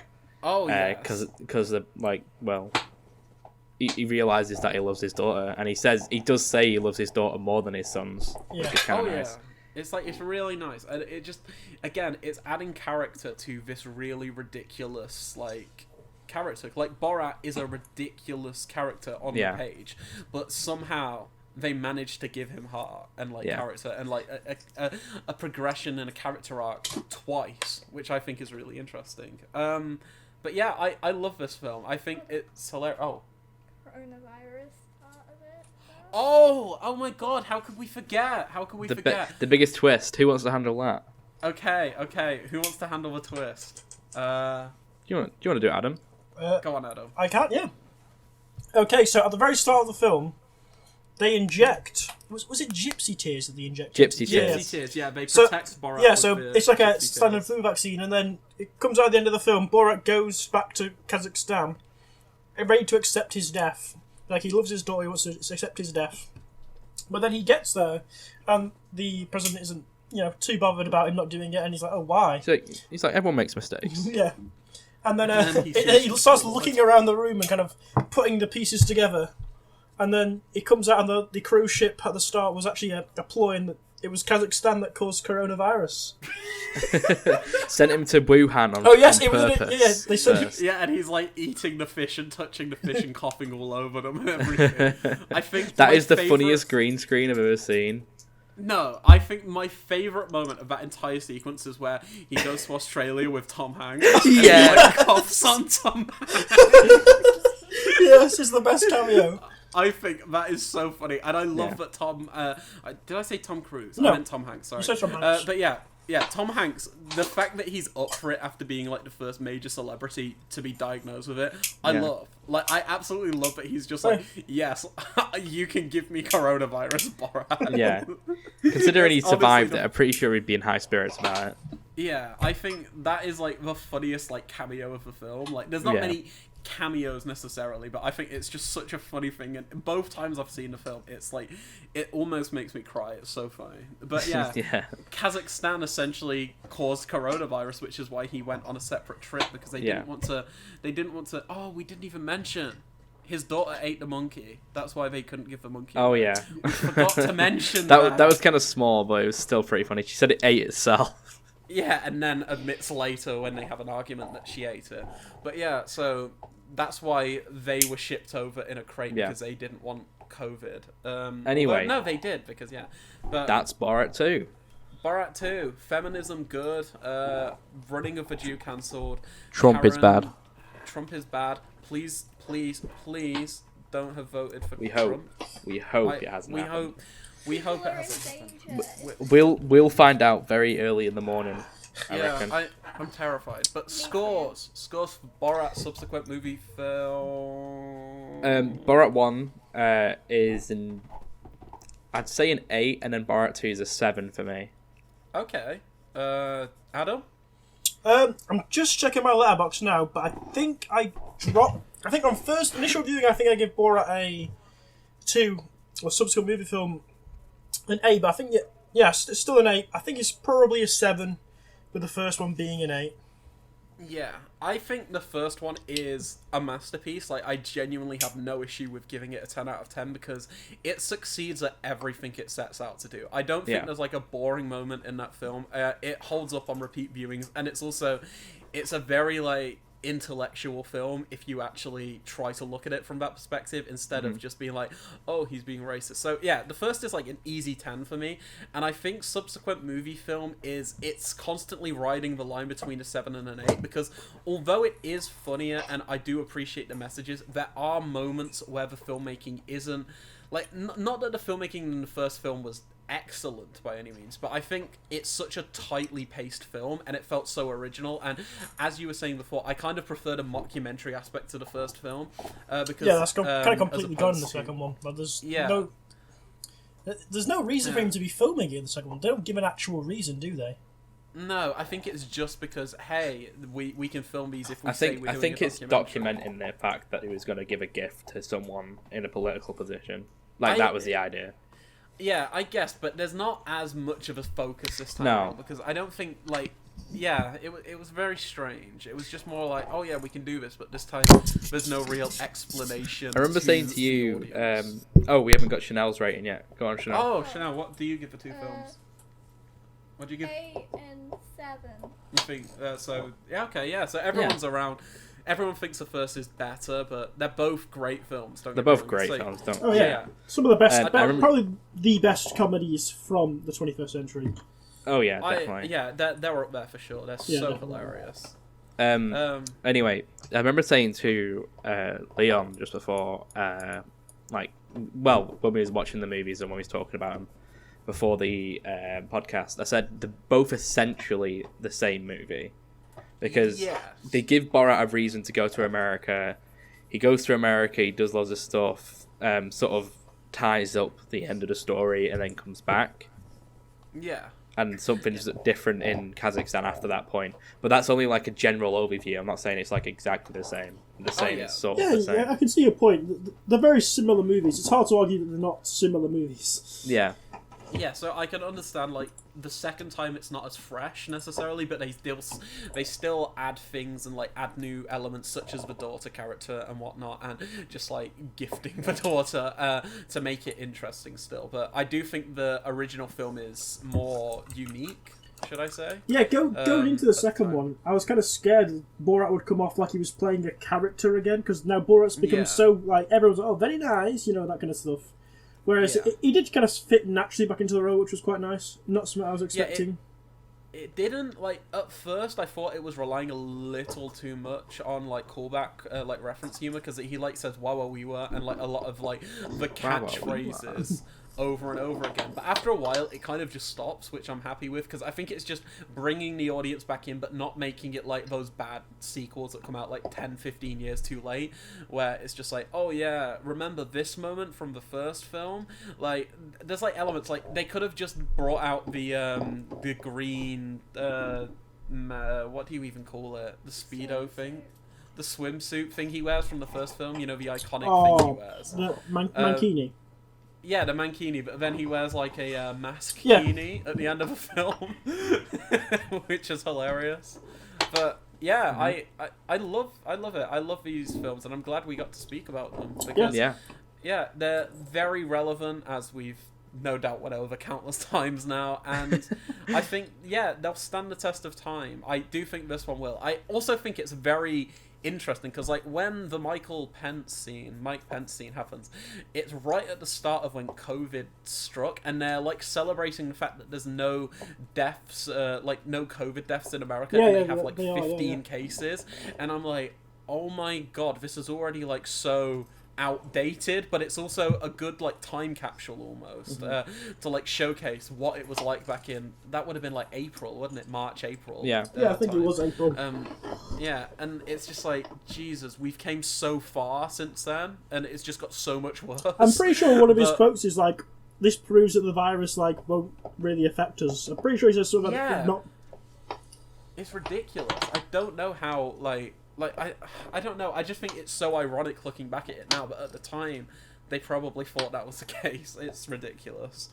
But yeah, so discussion over, or has anyone else got anything else to say? Unless anyone else has something else to say. No, it's covered. No. Yeah. What else do we want to talk about for a little bit? Last time I'm gonna say normally, but we've only done one other episode. We talk about movie news, but again, as we're still getting like Corona The times. cinema's closed. Should we see what films have been delayed this week? Yeah, we should have like a delay thing. Yeah. Apparently, every Fast and Furious character, apparently they've given the list of every Fast and Furious character that's gonna return for the last movies. Oh my god. Have they? How many? Is Paul Walker coming back? I hope not. His brother. Monica Fuentes. I think that's an in-movie name. I'm not sure. I don't know. I've never watched them. Leon's in it. There you go, Leon. Oh, thank you. Suki. The Tokyo Drift crew. What? Tokyo Drift crew, incredible. I've watched Tokyo Drift. Right. The only Fast and Furious movie I've ever watched was Tokyo Drift, right? Okay. And I watched it again and again and again on repeat because it's the only movie I had access to for like, I don't know, a month. And I was young and I didn't understand that watching a movie again and again was a bad thing to do. So I know everything that happens in that movie, like off by heart, and I hate it. It's something for sure. The main character's coming back. Gazelle. Well, the guy who was it Han? Is he called? He's back in number 9. Didn't no he idea. die? He died. He got killed by Jason Statham, but he's back. Like in the trailer, he's just there. Oh yeah, spoiler warning for the Fast and Furious films. Very. No one cares. It's in the trailer, so I don't feel like if they would have put it in the trailer. It's in the trailer. Yeah, it's like in the Kingsman 2 trailer. Why ruin it? Oh, Incredible. Yeah, cinemas have closed again in the UK because we're back in lockdown as of Thursday, so it'll be a day after you hear this episode, more than likely, if it comes out on Friday. I think we're aiming for Friday, sometime in the weekend. We're on a Tuesday right now. Yeah, we're recording this on Tuesday. Tuesday the 3rd. Don't expose us. Now they know everything about us. I know. But, yeah, I don't know. Like, it says they're going to keep a lockdown for a month, but I think it's going to be much longer than that. I don't think any of these big budget films are going to be released for like at least a year. I don't see like, if anything, Black Widow and stuff like that will go to Disney Plus. It's not going to be in the theaters. I don't know. They say that's for May next year though, so it's still quite a while away. They also say that Wonder Woman's coming out Christmas Day. That's not coming out on Christmas Day. Like Patty Jenkins is like been quoted many times being like, "What? Maybe," which I don't blame her for because he wants to give her. Yeah, Sean Connery died. Yeah, that's sad. Sad. He was a great actor, and he was James Bond. So I mean, that's pretty big. He was the James Bond, like he was the James Bond. Yeah. Yeah, he was a great actor. I didn't agree with a lot of his personal beliefs. Oh no! I mean, I don't know. Again, I don't know much about his personal life. I'll talk to you about it after. I don't want to speak ill of the dead on the podcast. But as we said last podcast, though, it's important to separate the art from the artist. So yes, absolutely. And I think as an actor, he was like one of the best of his generation, and there's a reason people are so affected by it because he was a great actor. Like he retired, didn't he, like 15 years ago because of the League of Extraordinary Gentlemen or something. He thought that film was so bad that he gave up acting, which I think's really funny. Here's 2 bits of news for you. Big Trouble in Little China 2 was cancelled, but they claimed it would have been less racist than the first. Big Trouble in Little China 2? Yeah. The first isn't that racist, though. It would have been less racist, is the point they're saying. But it's been cancelled anyway, so it doesn't matter. Wait, is that the one with, like, Dwayne Johnson? I don't think so. No, because they were doing, like, a sequel remake or something. No, that was like announced 2 years ago. So they're doing a sequel, or at least they were doing a sequel, where Dwayne Johnson would be playing Kurt Russell's character. Oh Jack yeah, Burton, which is ridiculous. I hope they've cancelled that one because that I think that's the one they're talking about. God, when did this news come out? This one. Yeah. This one's literally 7 hours ago. Oh. Well, but I think the news is that it would have been less racist. Like someone from the team and like commented it would be less racist. So I don't know when it was cancelled. Yeah, but still, Jesus. What else? I also have a Resident Evil movie reboot is casting Donald Logue. Is that you say his name? Say his name. Donald Logue. He's in Gotham. Donald. They're casting Donald. Donald Trump. No, Donald. He might need a new job soon. Logue. He plays Harvey in Gotham. I know that. I've not actually seen Gotham. Is it any good?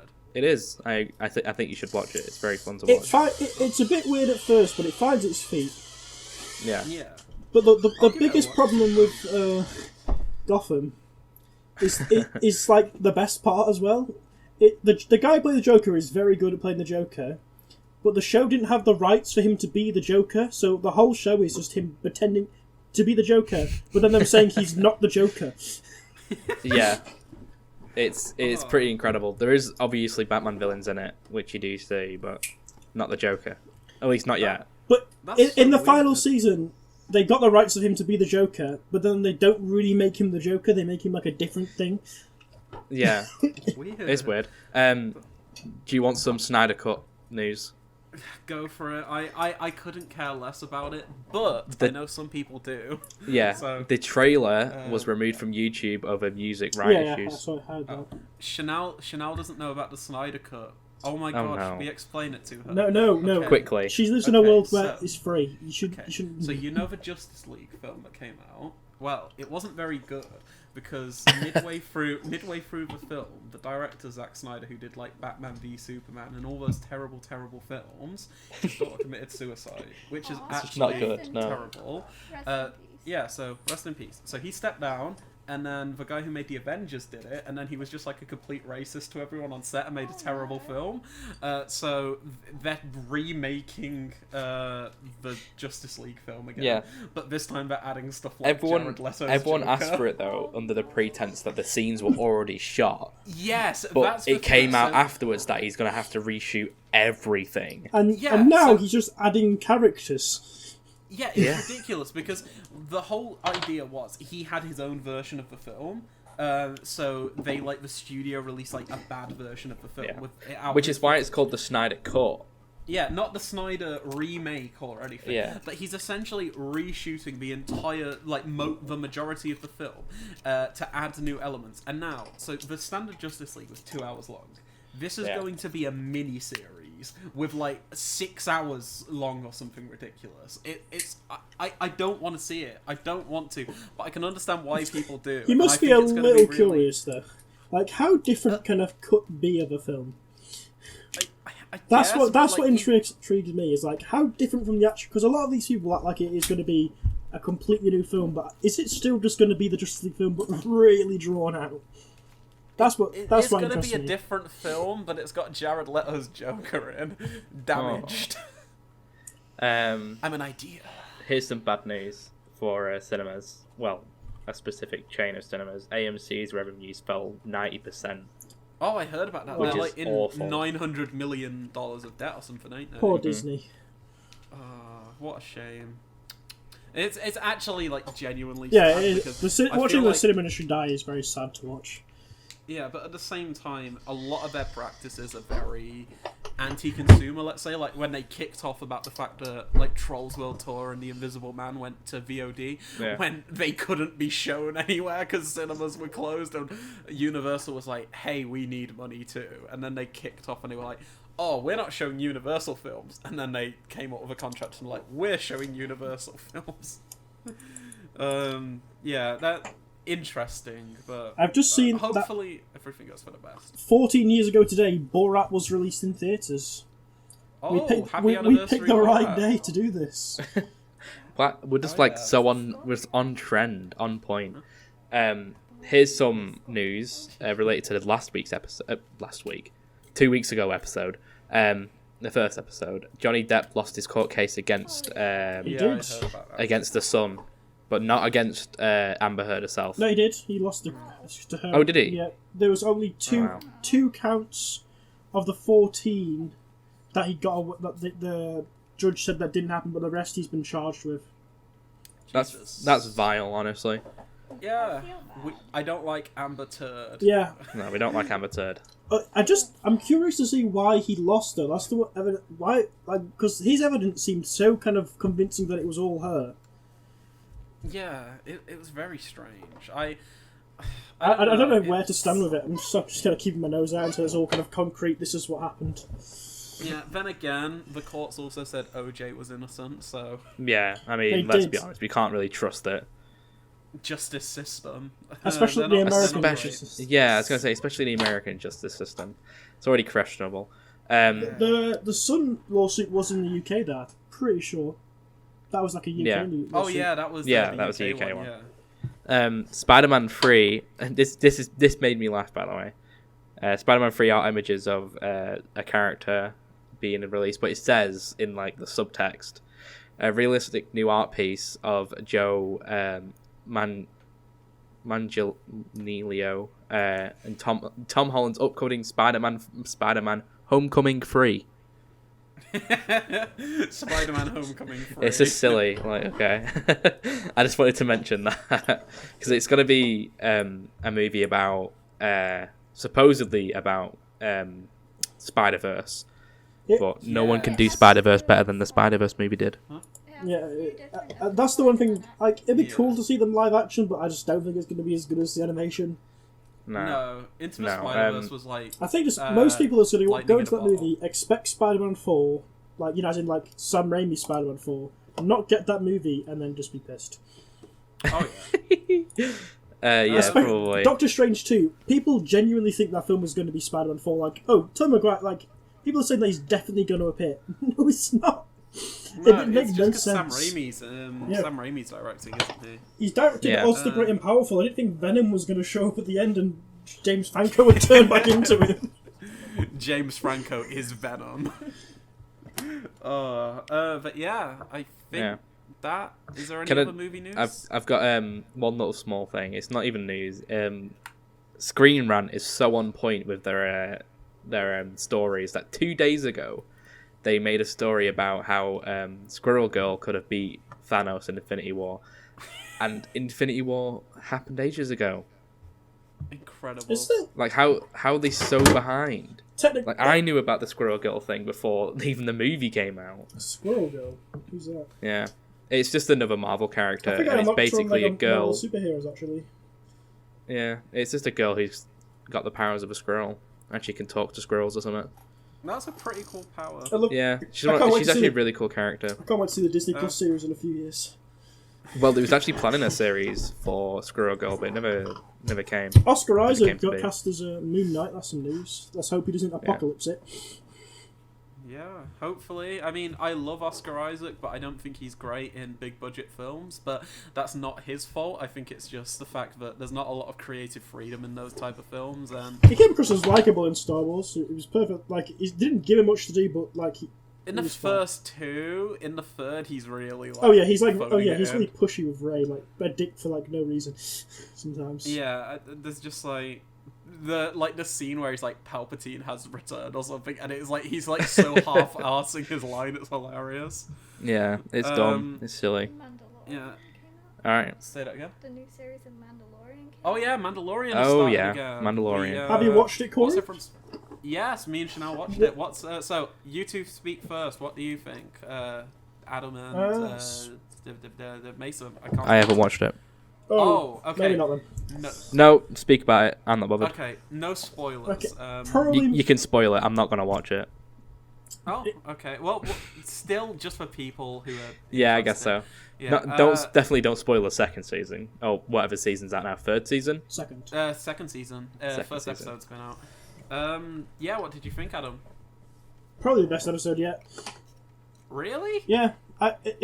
It was just a really engaging start, and then the end shift into like an IMAX thing and just going balls deep. It just it was interesting. I enjoyed it. I don't think it was the strongest episode though. I think it kind of showcases that Jon Favreau doesn't really know how to direct action, because it feels like a second unit directed the big action scene at the end. So for those that don't know, they shoot like a final action scene, but it's like with IMAX cameras, so it's like completely different aspect ratio, and it's a huge big battle. And yeah, it's interesting. Yeah. I liked the episode. I didn't dislike it, but I felt it went on a bit too long. I don't know what you thought, Chanel. You talk a bit. What did you think? I mainly just watch it for the Yoda, you know, like most people. I will say, it got an emotional reaction out of me, like a really audible one. Why? So there's like these cow things in the area, yeah. and the first like sequence, you see this cow, and me and Chanel were just like, because we watch Mandalorian because Baby Yoda cute. But like we actually we like look at this cow and we're like, oh, that's a cute cow, and then this like shark sandworm thing like eats the cow, and I just screamed out really loud. Felt like crying. I was so upset. They killed this like adorable cow, and then later in the episode they use these cows to like lure it. The cow species gets its revenge though when they like leave the cow there and then it just goes for the guy instead. Yes, but I was like, oh my god, and then they like put a bomb in a cow at one point. Oh my god. Okay, that's all. Yeah, we won't say anything else. They put a bomb in a cow, and yeah, it's like really devastating. Cow lives matter, or whatever species they were. I don't know. They're like alien cows. But yeah, it's a good start. I think out of shows that I'm watching right now, I like the Eric Andre show season 5. I think it's really funny. I need to watch the latest episodes. Yeah, I'd start that. Yeah, it's very funny. It's different, but it's still the good old same Eric Andre. And I've started watching a Netflix series called The Queen's Gambit, is it? The chess one with Anya Taylor-Joy. Oh, is that any good? I keep seeing that. It's really good. I really like it. It's like based on a true story. Yeah, The Queen's Gambit. It's I wanted to say I've been watching an anime on Netflix, a new one called Blood of Zeus. It's great. Ooh. It's banging. It is really good, yeah. I have not seen. I'm not a huge anime person. Chanel likes anime. Have you seen? No. If you have like a passing kind of intrigue into like Greek mythology, I'd say it's definitely worth at least one episode because it's quite impressive. It's quite good. Yeah. Yeah, I'm having a look at it now. Like Greek mythology, like not superheroes, gods and things like that are good. Yeah, we could give it a shot. Is it like adult oriented? It's got a lot of gore in it. I wouldn't say like Chanel's watching Borat. I think she'll be fine. Yeah, it's got a lot of gore in it, but it's animated gore. Yeah, so yeah, we could give it a shot if you wanted sometime maybe. Yeah. Yeah. Also, Kyle MacLachlan posted a kind of TikTok. Which, I've been keeping up with his posts. Did you see the guy from Twin Peaks, the lead guy, Agent Cooper? And it's kind of parodying that Fleetwood Mac one of the guy on the like skateboard or whatever dancing to Fleetwood Mac. The Good Vibes Only one.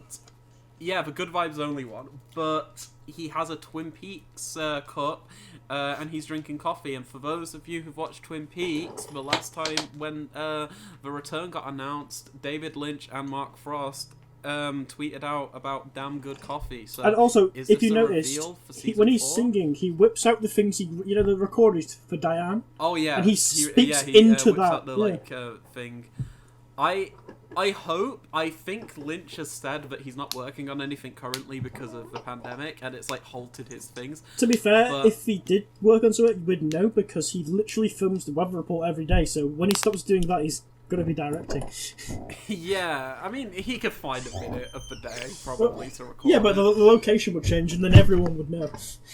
Yeah, I hope something's coming. I'm not too optimistic just because with everything that's going on, I feel like nothing's gonna happen too much yet. Maybe in the future. You need to finish Twin Peaks: A Return, Adam, so we can discuss it. Yeah, I know. The Blu-ray's here now, so it was at my mum's for a while, but I put it here now, so I will finish it. Yeah, and then we'll discuss it. Okay, so this is probably the end now. Before we start rambling, before we get to the 3-hour mark, film recommendation time. So it's my choice. Okay, so how are we going to do this? Because I know, like, this time we've chose like one film each, but the whole podcast, like, should we have like a few films, so like both of us pick some films, or should we have it more or less like one main film that we talk about? One main film I think is a good idea because we do end up talking for a long time. Yeah, and then we can just talk about what we've been watching, and if it's anything interesting like Borat, we can go in depth. Yeah. Okay, so I've been looking on my letterbox list, and I'm looking for something to show you that I think you'd find interesting. I better find it interesting. Okay, so I think I'm going to go for... I'm pulling out all the stops here. We're going from one 10 out of 10 film from me to another 10 out of 10 film. Yeah. And that is the Lars von Trier film, Dancer in the Dark. Okay. Have you ever heard of Dancer in the Dark? I haven't, actually. Okay, good. Don't Google anything about this I won't film. Google anything. I think it's... Yes, it's on Amazon Prime, so it's on Prime Video. All I will say is it's a film starring Bjork. Do you know who Bjork is? Yes. Okay. It's her only acting role to date. After this film, she said she never wants to act again because it was too traumatizing for her. Oh, wow. It's directed by a Danish guy who said he finds Hitler sympathetic. Well, Lars von Trier, isn't it? Yeah, Lars von Trier. The House of Jack Bill guy. Yeah, he did The House that Jack Built. He did a film called Melancholia with Kirsten Dunst, I believe, and at Cannes Film Festival, he says he understands Hitler or something as a joke, but they didn't take it that way and then banned him from the festival. I love choosing controversial filmmakers. First Vincent Gallo, next Lars von Trier. But yeah, don't Google anything about it. In relation to Bjork, there is a video of her talking about TVs, which is like one of the best videos of all time, in my opinion. I love her. I don't think I've seen the video, but she's she's such a personality. I'll say that. Although, after her hiatus, this film came out in... When did it come out? 2000? Yeah, it came out in 2000. Yeah. She is starring in the upcoming Robert Eggers, Lighthouse guy. Oh, yeah. The guy who did The Lighthouse and The Witch, she's starring in his next film, which the I'm North, kind of excited the Northman, about. is it? The Northman, yeah, she's got like an acting role in that. So yeah, check out Dancer in the Dark. It's it's interesting, and I can't wait to discuss it. And now we've suggested it to people who listen to podcasts anyway. They're going to watch it, and then they're going to listen to our podcast. Exactly. So that's always listen good. to it. We release a new episode in 2 weeks. I know we're basically stealing the Sardonicast format, but it's okay. We might even make it weekly if we get dangerous enough. Oh, that we'll have to see about that. Maybe when the cinemas open, that'll be a more viable option. Yeah. Oh god, yeah. But yeah, quick shout out and thank you to the guest. Thank you, Chanel. Yeah, thank you, Adam. Thank you. Yes, Adam, if you want to come on again, feel free. Same. Yeah, anytime. If you do watch Dancer in the Dark and we have no one else on next week, you can feel free to join in. This is a message to the fans. This is a message to the fans. No, this is a message to the guests we have on now and future guests if they're listening. Please tell us to shut up sometimes because we talk a lot. I've noticed. We kind of. we take over a lot of the conversation. It's your podcast, guys. It's your podcast. Go for it. Yeah. I'm the guest. I know, but still, feel free to interject and be like, shut up. Like, shut up for a second. Well, I want to speak. Do that. And we won't mind because that's what we're here for. Yeah, we just want to hear everyone talk about film and stuff. We just find it interesting.